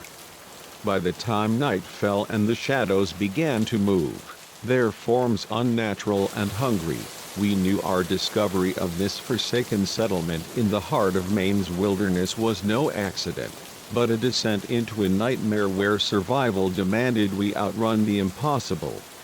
What began as a carefree hiking trip with friends had twisted into a desperate flight from a place that shouldn't exist, its secrets guarded by horrors that defied the light. We'd planned the trip as a break from our mundane lives in Bangor, a chance to reconnect with nature and each other. My friends Clara, our meticulous organizer; Liam, the group's comedian; Sophie, always chasing adventure; and me, Ethan, the cautious one, had been craving a weekend away from our desk jobs, our days dulled by emails and fluorescent lights. Clara had found a trail in the Allagash wilderness, a rugged path promising pristine lakes and untouched forests, a gem she'd unearthed in an old guidebook. Liam and Sophie were sold instantly, their excitement contagious, and though I worried about getting lost, I joined in, packing my gear with a mix of anticipation and unease. We set out at sunrise, the air sharp with pine and promise, our backpacks heavy, our laughter a bright thread weaving through the trees. The hike was a joy at first, the trail winding through stands of birch and spruce, sunlight filtering through the canopy, the Allagash's beauty a balm for our city-worn souls. We paused to skip stones across a glassy stream, snapped selfies against a backdrop of granite cliffs, and shared trail pics under a sky so blue it hurt to look at. But by midday, the trail grew faint, its markers scarce, and Liam's GPS flickered, its signal swallowed by the forest's depth. "We're still on track," he insisted, squinting at the screen, but his grin faltered, and Clara's map, creased and worn, offered no clarity.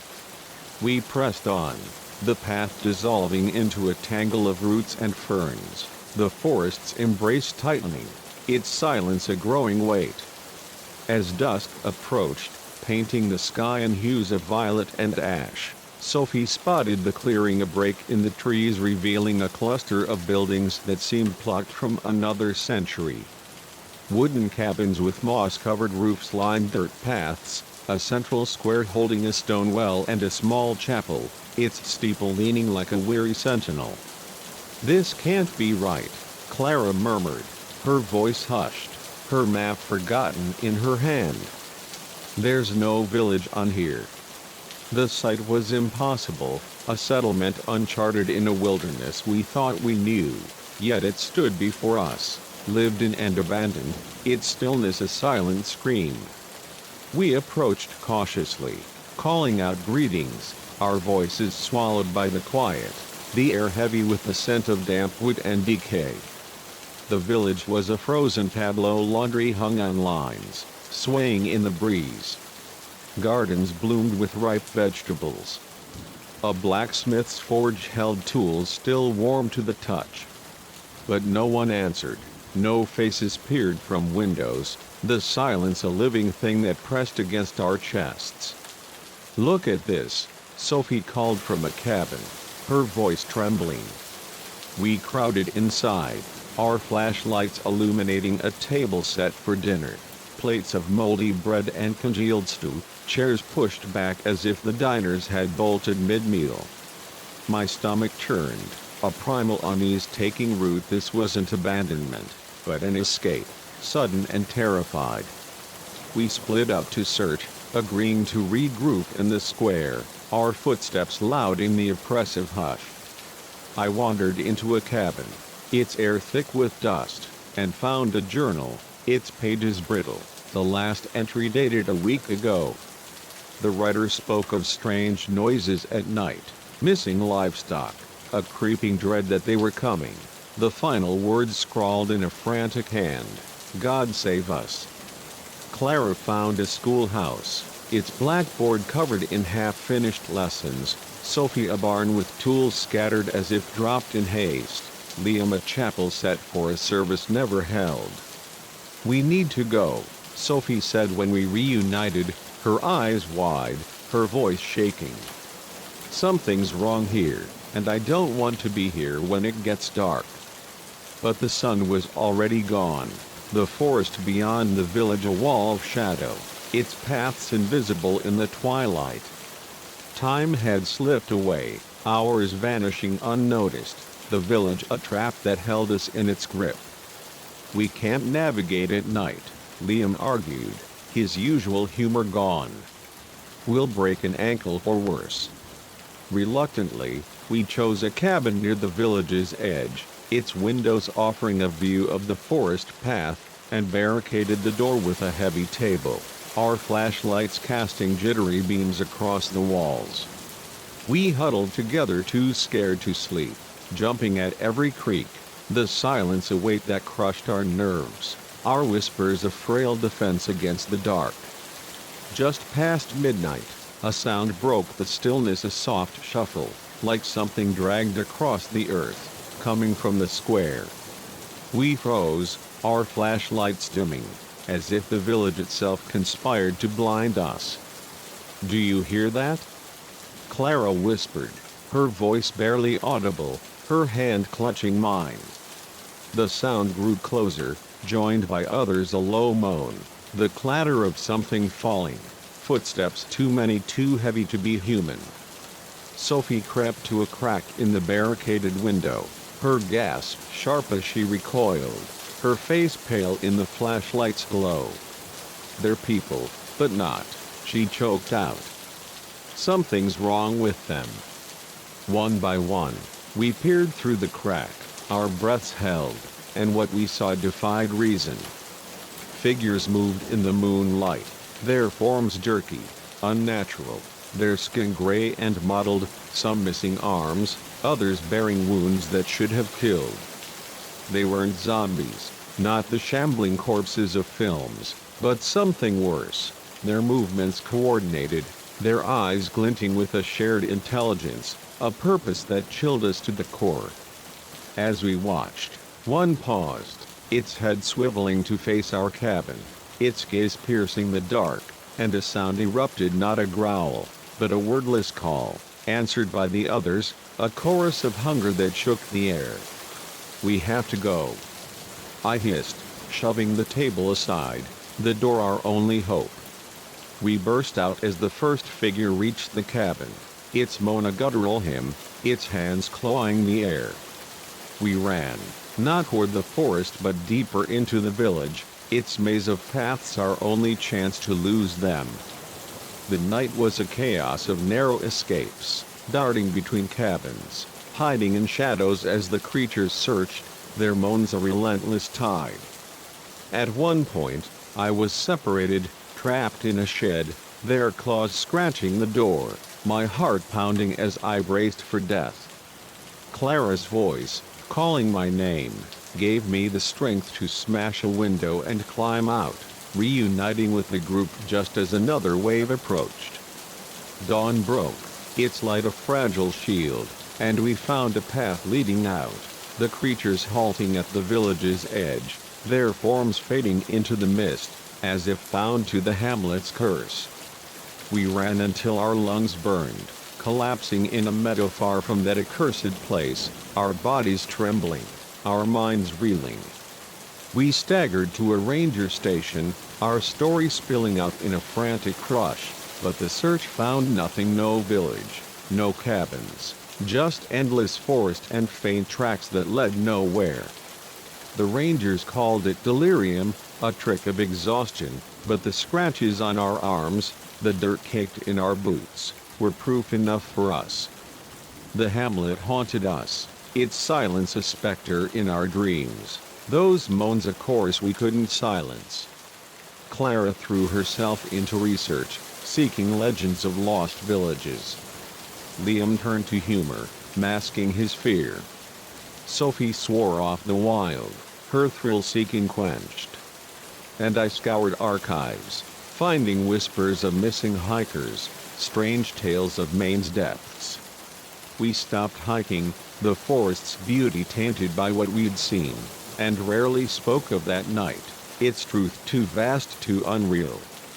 But sometimes, alone in the dark, I hear their moans, see their gray faces, and wonder, was the hamlet real, or did we cross into something else, a place where the dead walk and the living are prey?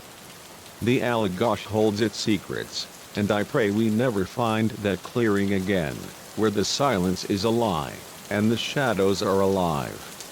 Story 12. The moment the heavy oak door slammed shut behind us, a chill seeped into my bones, as if the house itself had exhaled a warning, its walls pulsing with the presence that belied its grand facade. As we moved through its shadowed halls, the air growing colder, the faint sound of weeping echoing from nowhere, I realized this was no ordinary property showing but a descent into a trap woven by restless spirits. What began as a routine day in my career as a real estate agent in the misty valleys of Virginia had twisted into a night of terror, where the line between the living and the dead blurred, and escape demanded confronting a past that refused to rest. I'd been selling homes for nearly a decade, my days a whirlwind of open houses and paperwork, my knack for closing deals a point of pride in the small town of Lexington. Blackthorn Manor, a Victorian masterpiece perched on a hill overlooking the Shenandoah Valley, was a challenge I couldn't resist. A listing that promised a hefty commission despite its reputation for sitting unsold. The locals whispered of its history, tales of tragedy and strange occurrences, but I dismissed them as folklore, the kind of stories that clung to old houses like cobwebs. My clients, the Carters Ellen and David, a charming couple in their late 30s looking for a historic fixer-upper, were enchanted by the manor's photos, its turrets and stained glass a siren call to their dreams of restoration. I'd toured it once before, noting its creaking floors and musty air, but chalked up my unease to the weight of its emptiness, a house too long without life. We arrived at dusk, the sky a bruise of purple and gold, the manor's silhouette looming against the fading light, its ivy-clad walls both majestic and foreboding. The Carters were all smiles, Ellen gushing over the wraparound porch, David snapping photos of the carved cornices, their excitement a bright counterpoint to the house's somber presence. "It's like stepping into a novel," Ellen said, her voice bubbling as we climbed the creaking steps, the air heavy with the scent of damp wood and old roses.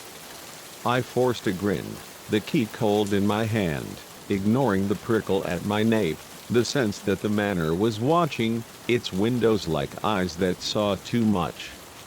The interior was a study in faded grandeur, vaulted ceilings adorned with peeling frescoes, a grand staircase spiraling into shadow, chandeliers draped in dust. The air was thick, the kind of stillness that swallowed sound, and I led the Carters through the parlor, its velvet drapes moth-eaten, and the dining room, where a mahogany table stood like a silent witness. "This is the library," I said, pushing open a heavy door, my voice echoing in the cavernous space, bookshelves towering to the ceiling, their tomes untouched for decades. A gust of wind slammed the door shut behind us, the thud reverberating, and we all jumped, our laughter nervous, brittle.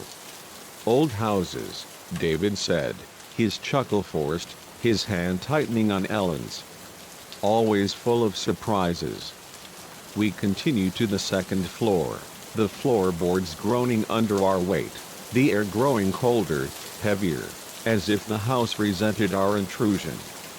In what I pitched as the master bedroom, a draft chilled us, Ellen wrapping her arms around herself, her breath visible in the dim light. "Is it always this cold?"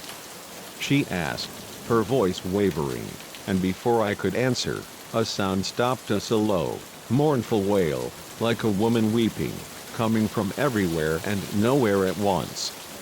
"What was that?" David demanded, his face pale, his eyes darting to the shadowed corners. "Just the wind," I said, my tone unconvincing, the sound too human, too raw to be dismissed. The realization came swiftly: we needed to leave. The house's welcome a facade, its air thick with malice. But as we turned for the stairs, the truth hit like a blow. Every door we tried was locked, the front entrance unyielding, its bolt sealed by an unseen force. The windows, too, were immovable, their glass mocking our efforts, the manor a prison that tightened its grip. "This isn't funny, Rachel," Ellen said, panic edging her voice, her hands trembling as she pounded the door. "Let us out." "I'm not doing this," I insisted, my own fear rising, my flashlight's beam shaking in my grip. "I don't know what's happening." The lights flickered and died, plunging us into darkness, Ellen's scream a sharp blade in the void. We fumbled for our phones, their beams frail against the manor's gloom, the weeping growing louder, now joined by whispers, a chorus of voices that seemed to seep from the walls. Shadows danced at the edges of our light, vanishing when we turned, their movements too deliberate, too alive. In the kitchen, we found an old rotary phone, its dial tone a fleeting hope, but when I called 911, the voice that answered wasn't human, a deep, distorted growl that hissed, "No one's coming. You belong to the house now." The line went dead, the phone a useless relic, our isolation complete. As night deepened, the manor came alive, its malice a tangible force. Doors slammed without cause, objects shifted in the dark, a vase sliding across a table, a mirror reflecting faces that weren't ours. In the living room, where we huddled, a chair flew across the space, narrowly missing David's head, books hurling themselves from shelves, their pages fluttering like trapped birds. Ellen sobbed, her prayers a desperate murmur, while David swung a fireplace poker at the air, the glass of a window refusing to break, its surface unyielding as stone. Around midnight, the air grew heavy, the weeping rising to a scream, and we saw her, a figure, translucent and glowing, hovering at the top of the stairs, a woman in a tattered gown, her face a mask of grief and rage. "You shouldn't have come," she intoned, her voice the same distorted growl, her form flickering like a dying flame. "No one leaves." She descended, other spirits emerging from the walls, their eyes hollow, their hands reaching, their cold presence stealing our breath. I remembered the manor's history, a tale I'd dismissed, a family in the 1870s, a daughter, Eliza, locked in the attic for loving a man her father forbade, her suicide a wound the house never healed. "Eliza," I said, my voice trembling, stepping forward, the Carters clinging to each other. "I'm sorry for what they did to you. It was cruel, but we're not your enemies. Please, let us go." Her form wavered, a flicker of humanity in her eyes, her scream softening to a sob. "It's too late," she whispered, her voice almost human, her gaze piercing my soul. "We're all trapped." But something shifted, the other spirits retreated, their forms dissolving, the air lightening as if a weight had lifted. "There is a way," Eliza said, her voice faint, her figure pointing upward. "In the attic, my room. Find what they took from me." She vanished, the house shuddering, a distant click echoing the attic door, unlocked, a path to freedom. We raced upstairs, hope a fragile spark, the manor's shadows clawing at our heels. The attic was a maze of dust and decay, its air thick with the scent of mold, boxes and furniture piled like forgotten lives. In a corner, a small room, a cell held a rotting vanity, and there, glinting in the flashlight's beam, was a locket, its silver tarnished but intact. Ellen lifted it, her hands trembling, and the house groaned, 1,000 voices sighing in release, the front door swinging open below, dawn's light spilling into the hall. We ran, not looking back, our feet pounding the gravel drive, the manor a dark silhouette against the rising sun. We collapsed by my car, our breaths dragged, the locket clutched in Ellen's hand, its weight a talisman of our survival. In the rearview mirror, as we sped away, I glimpsed Eliza on the porch, her form faint, a sad smile on her face, Then nothing mattered, just a house, its menace gone. We told no one, our story too wild. The police report citing a faulty lock, the Carters' silence a shared vow. The manor was razed, its land a park, but its echo lingered, waking me with the sound of weeping, the flicker of a shadow that wasn't mine. I left real estate, the thrill of a sale tainted by Blackthorn's grip, my nights haunted by Eliza's eyes, her voice a whisper in the dark. I write now, my story steeped in the fear of that night, a warning to others. Some houses are more than wood and stone, their prisons for souls, their doors locked by grief, their walls alive with rage. If you find a manor too grand, too cheap, its air too still, turn back. The price of stepping inside is your freedom, and once Blackthorn claims you, escape is a debt paid in courage, a locket's weight the only key to the dawn. Story 13.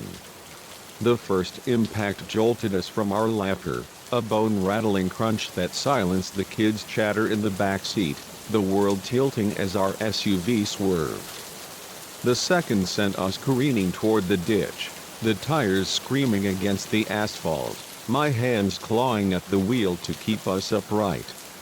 By the third, as our vehicle rolled off the road, tumbling into the dark embrace of the Idaho wilderness, I knew with a sickening certainty that this was no accident. Someone wanted us dead, and they didn't care if we survived the fall. What was meant to be a joyful family road trip through the rugged beauty of the Northwest had become a desperate fight for survival, hunted by a predator who stalked us through the shadows of a lonely highway. We'd been planning the trip for months, a summer adventure to celebrate my promotion and give our family, my wife, Sarah, our daughter, Ava, 10, and son, Noah, 8, a chance to reconnect. The plan was ambitious, a loop through Idaho, Montana, and Wyoming, hitting national parks, quirky roadside diners, and hidden gems along the way. Sarah and I took turns driving, swapping stories of our college days, while Ava read fantasy novels and Noah battled pixelated foes on his handheld game. 3 days in, the trip was a tapestry of memories: campfire s'mores under a starlit sky, Ava's awe at a geyser's eruption, Noah's glee at a petrified tree. That evening, we were on a remote stretch of Highway 95, the Sawtooth Mountains a jagged silhouette against the sunset, the road a ribbon of black through endless pines. I was behind the wheel, Sarah dozing beside me, the kids giggling over a shared joke, when I noticed the car in the rearview mirror, a dark pickup, its headlights glaring, closing in fast. I eased to the right, expecting it to pass, but it hung back, its presence a weight that prickled my skin. "That guy's riding us," I muttered, glancing at Sarah, who stirred, rubbing her eyes. "Probably in a hurry," she said, peering back, her brow furrowing as the pickup stayed too close. A rest stop sign loomed ahead, and I signaled to pull over, hoping to let it pass, but before I could, the first impact hit, a deliberate slam that rocked the SUV, Ava's scream piercing the air, Noah's game clattering to the floor. "What the hell?" I shouted, adrenaline flooding my veins, my hands gripping the wheel as I fought to steady us.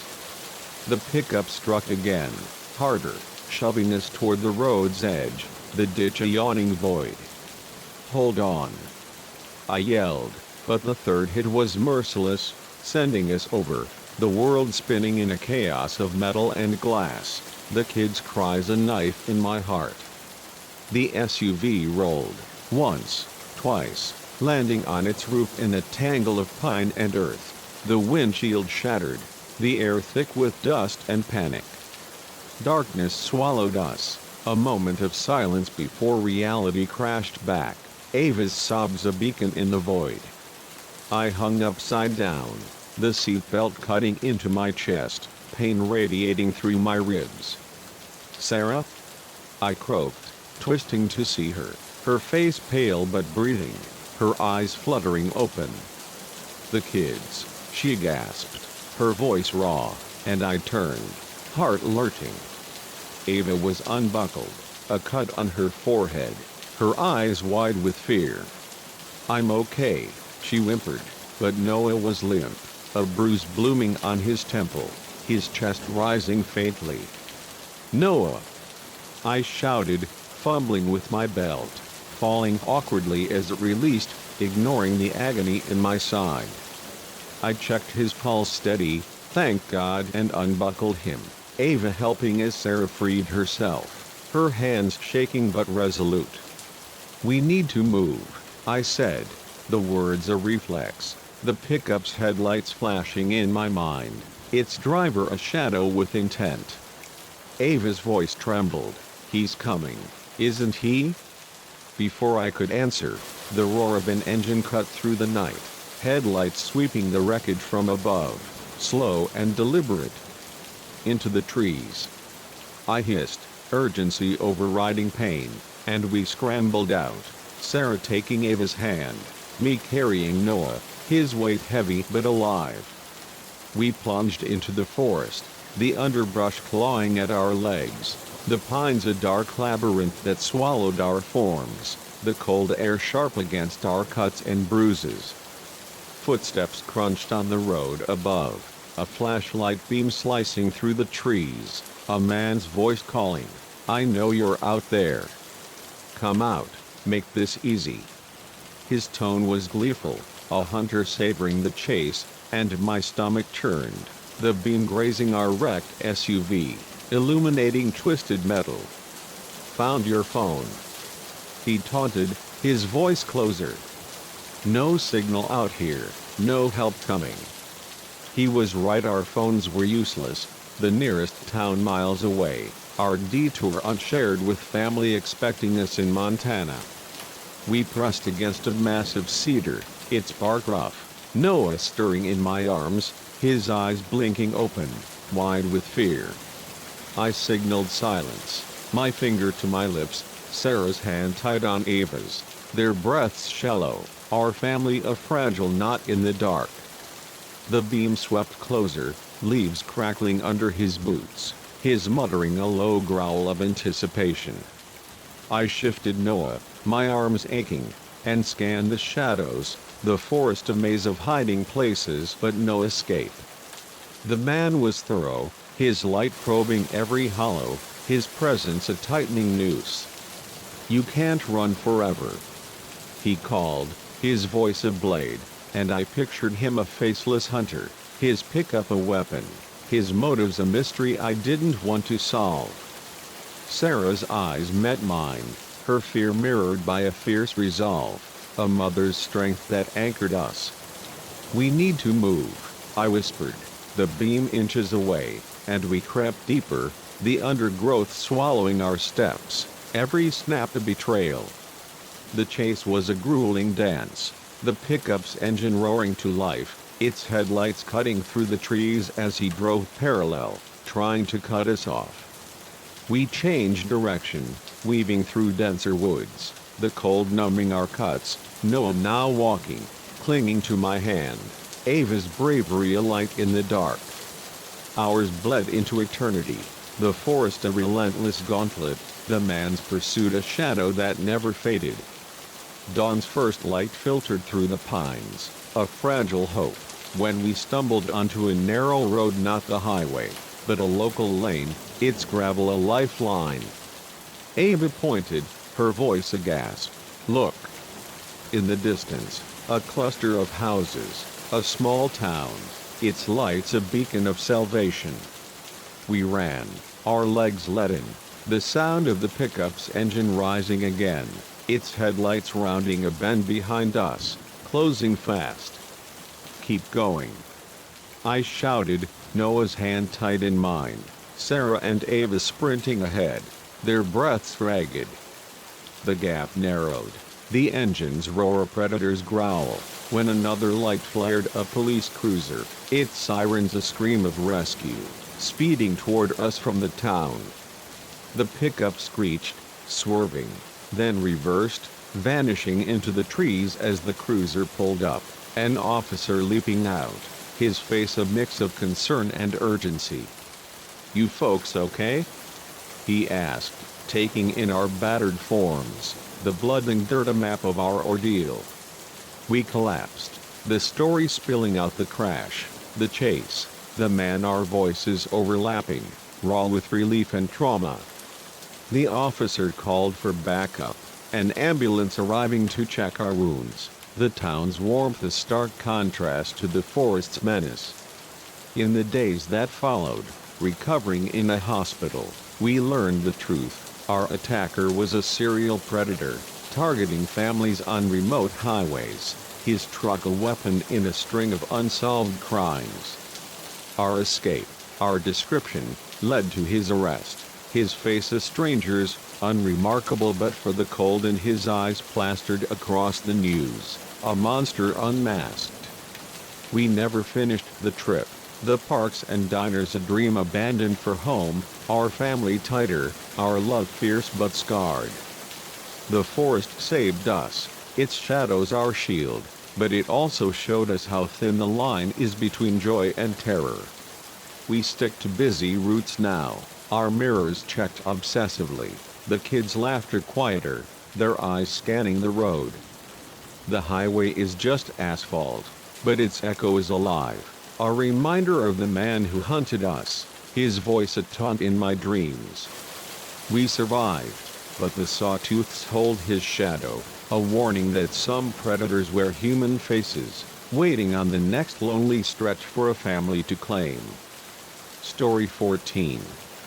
The first anonymous note was easy to dismiss as a prank, a scrap of paper slipped under my bunk with a vague warning that could have been a joke among volunteers. The second churned my stomach, its words sharper, more personal, a threat that knew too much about what I'd seen.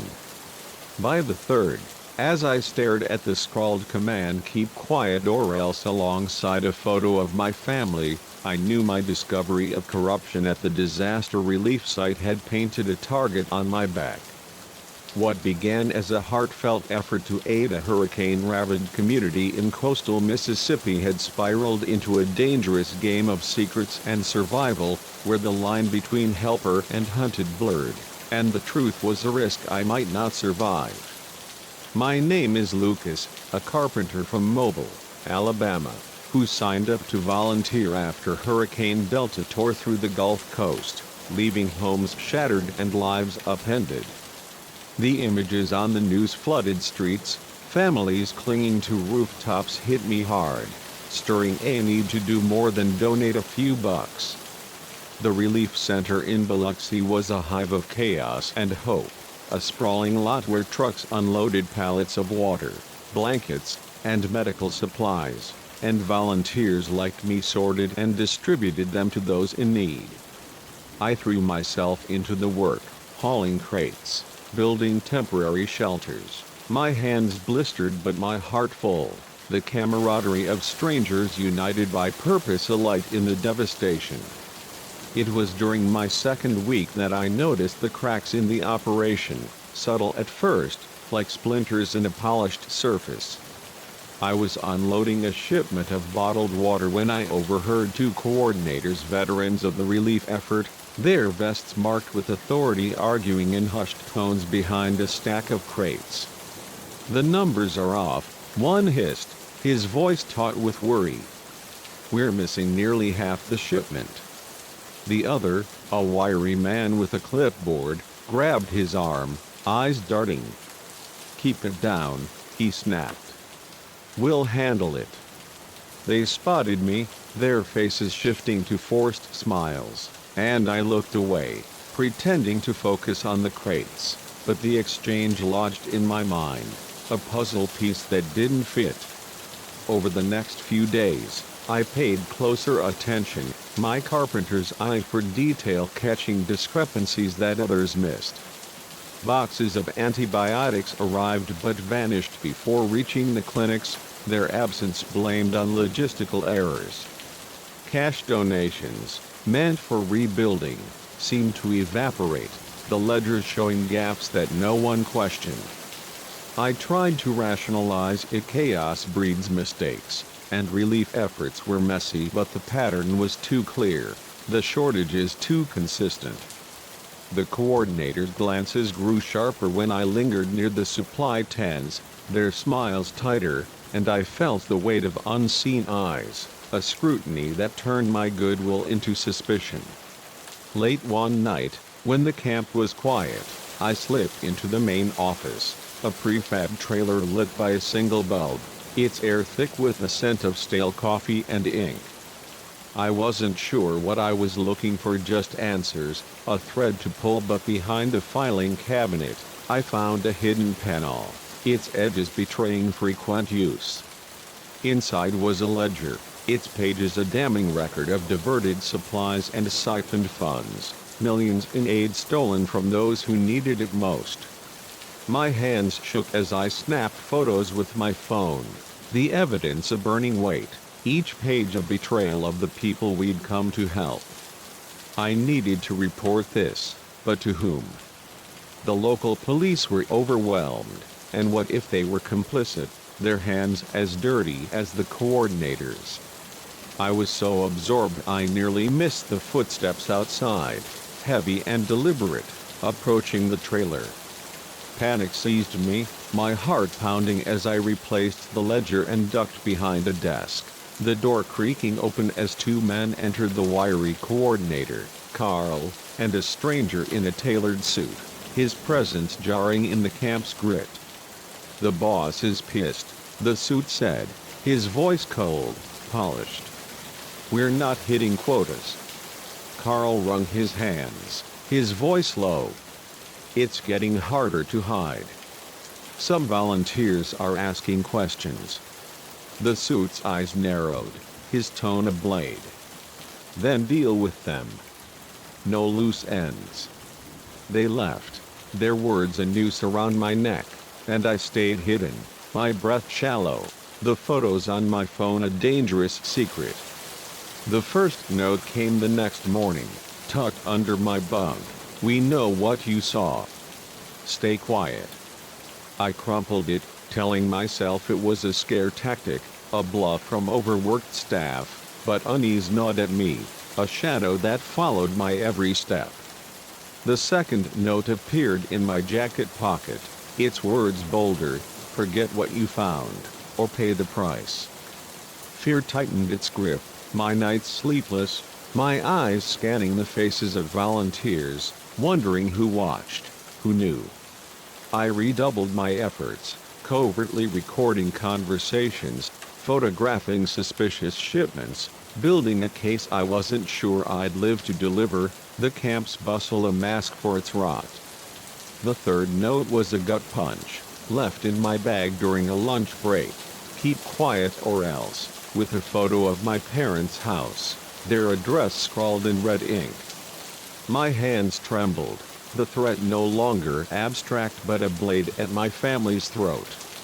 I lay awake that night, wrestling with my options: flee and abandon the truth, or stay and risk everything. The people of Biloxi, their homes in ruins, deserved better than thieves in saviors' clothing, and silence felt like complicity, a betrayal of the hands I'd held, the stories I'd heard.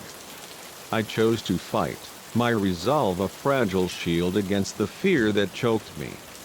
That night, a commotion outside broke the camp's quiet, a van being loaded with unmarked boxes, the same ones meant for clinics, now spirited away under cover of darkness. I grabbed my phone, creeping through the shadows, recording the scene, my heart pounding as I zoomed in on Carl's face, his hands directing the theft. I was so focused I didn't hear the footsteps behind me until a hand clamped over my mouth, stifling my cry, a voice snarling, "You should have listened." I was dragged to a secluded corner behind a storage tent, three men surrounding me: Carl, the suit, and a burly security guard, their faces a gallery of menace. "We gave you chances," the suit said, his voice calm, almost regretful. his eyes cold as steel. But you couldn't leave it alone. Carl shifted, guilt flickering in his gaze, but the guard cracked his knuckles, his intent clear. People are hurting, I spat, finding courage in the truth, my voice steady despite the tremor in my hands. You're stealing from them, from kids, from families with nothing left. The suit laughed, a hollow sound. It's just business, kid. Nothing personal. He nodded to the guard, who stepped forward, fists raised, and I braced for the blow, my eyes locked on the suit's smirk, defiance my last stand. But the strike never came. Shouts erupted, footsteps pounding, and a group of volunteers burst into view, led by Emma, a nurse I'd befriended, her face fierce with determination. "Lucas," she called, her phone raised, recording the scene, her voice a clarion. "We've got it all, let him go." The men froze, their plan unraveling, the suit's smirk fading as Emma's group closed in, their cameras flashing, their voices a chorus of outrage. "Police are coming," she shouted, and the men scattered, the suit cursing as he fled, Carl's face crumpling, the guard shoving past to vanish into the night. The next hours were a storm of police, reporters, and flashing lights, the camp a crime scene as the ledger and my photos exposed a sprawling theft ring, siphoning aid across the coast. The suit, a mid-level operative, was arrested, Carl turned informant, and the guard was caught days later, their network crumbling under the weight of our evidence. I was hailed as a whistleblower, my name in headlines, but the praise was bittersweet, the fear of those notes, those faces, a shadow that lingered. The camp rebuilt, new leaders stepping in, aid flowing to those who needed it, but trust was a fragile thing, the volunteers' eyes wary, their gratitude tempered by betrayal. I stayed on, hammering nails, lifting spirits, driven by the faces of Biloxi's survivors, their resilience a fire that fueled me. But the notes haunted me, waking me in cold sweats, my eyes scanning for shadows, my parents' safety a constant worry. Therapy helped, as did Emma's friendship, her courage a mirror to my own, but the fear never fully faded, a scar from a truth too heavy. I learned to trust my instincts, to question the surface, to fight when silence was easier. The relief center was just a lot, but its ruse was a lesson: greed wears many masks, and heroes are made in the moment you choose to speak, even when the cost is your peace. Story 15. The first twig snap could have been a deer, its soft crack blending with the rustle of leaves in the twilight breeze, easily ignored as we laughed around the campfire. The second might have been the wind, a sharper snap that paused our chatter, our eyes darting to the shadows beyond the cabin's glow.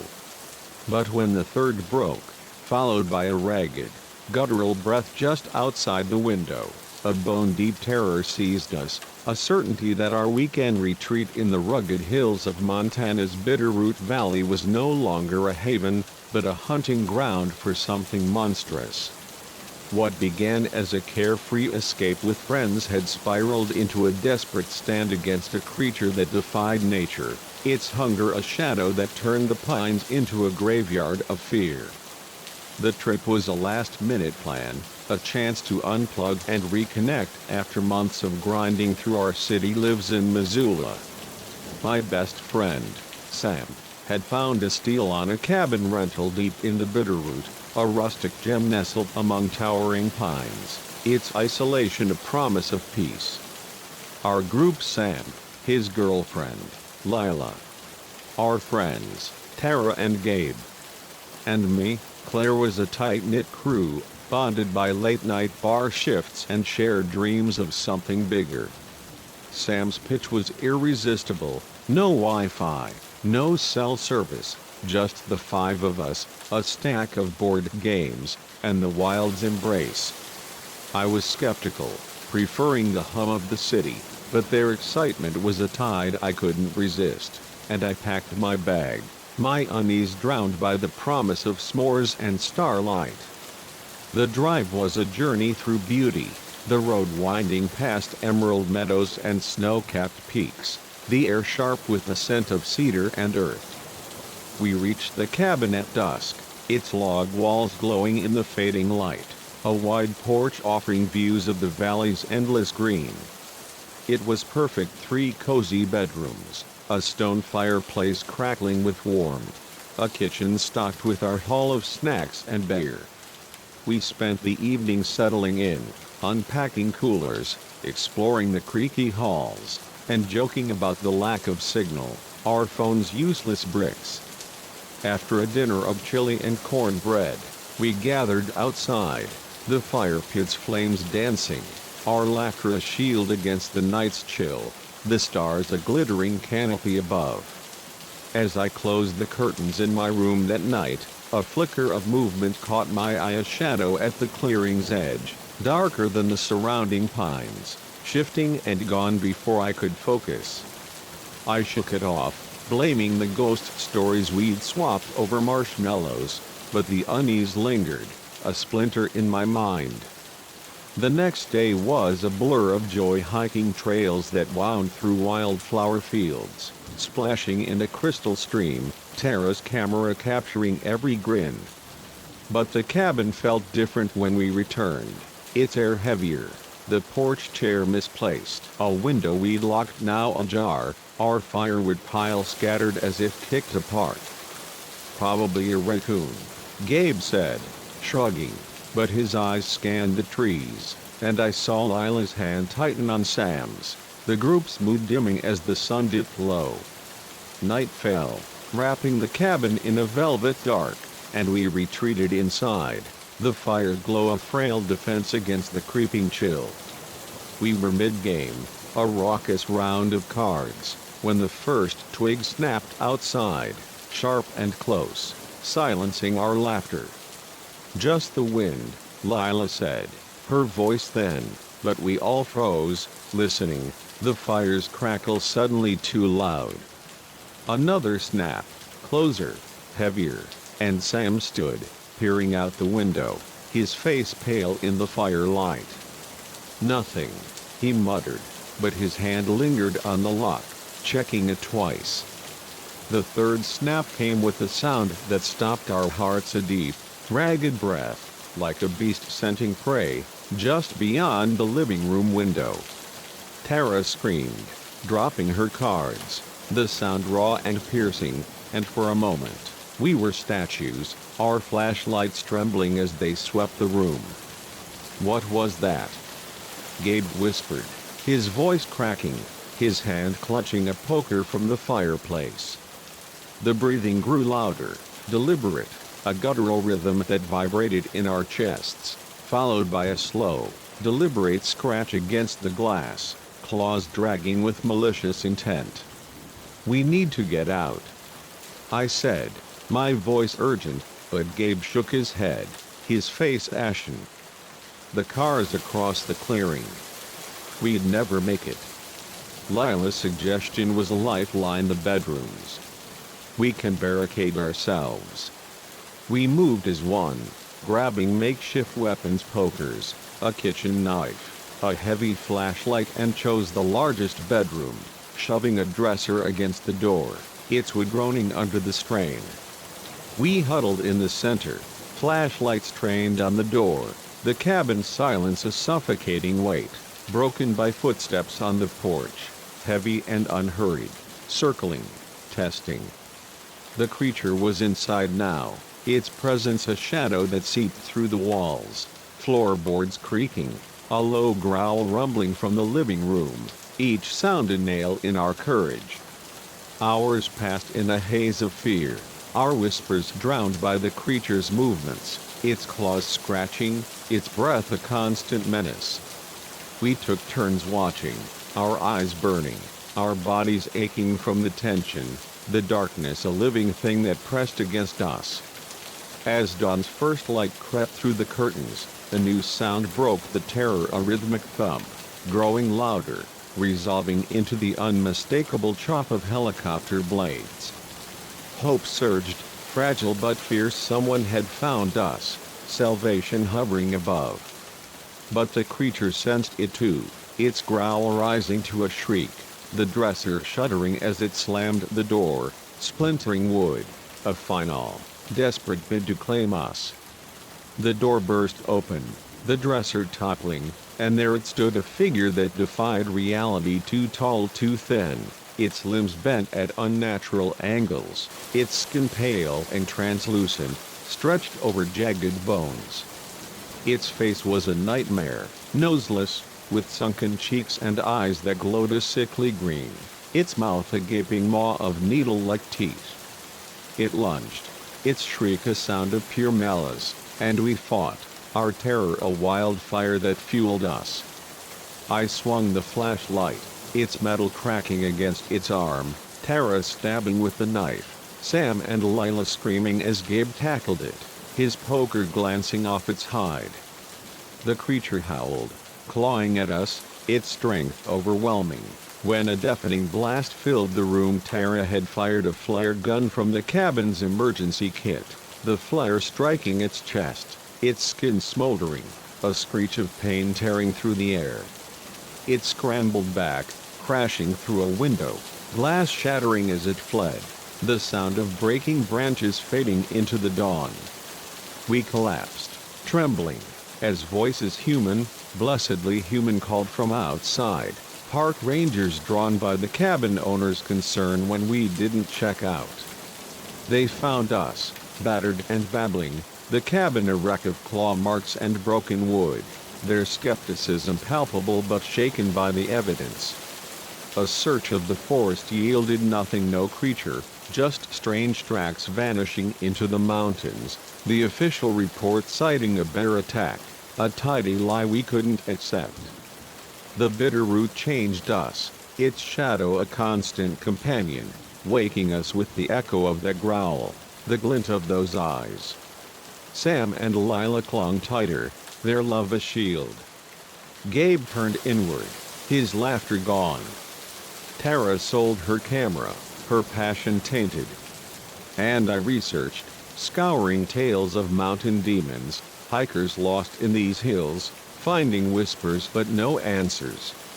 We never returned, the wild's beauty a trap we couldn't trust, our bond forged in survival but strained by silence. We spoke little of that night, its truth too heavy, too unreal. The cabin is just logs, but its demon is alive, a hunger I feel in the dark, a reminder that some places are not for us, their shadows home to things that hunt with glowing eyes, waiting for the next fools to wander too close.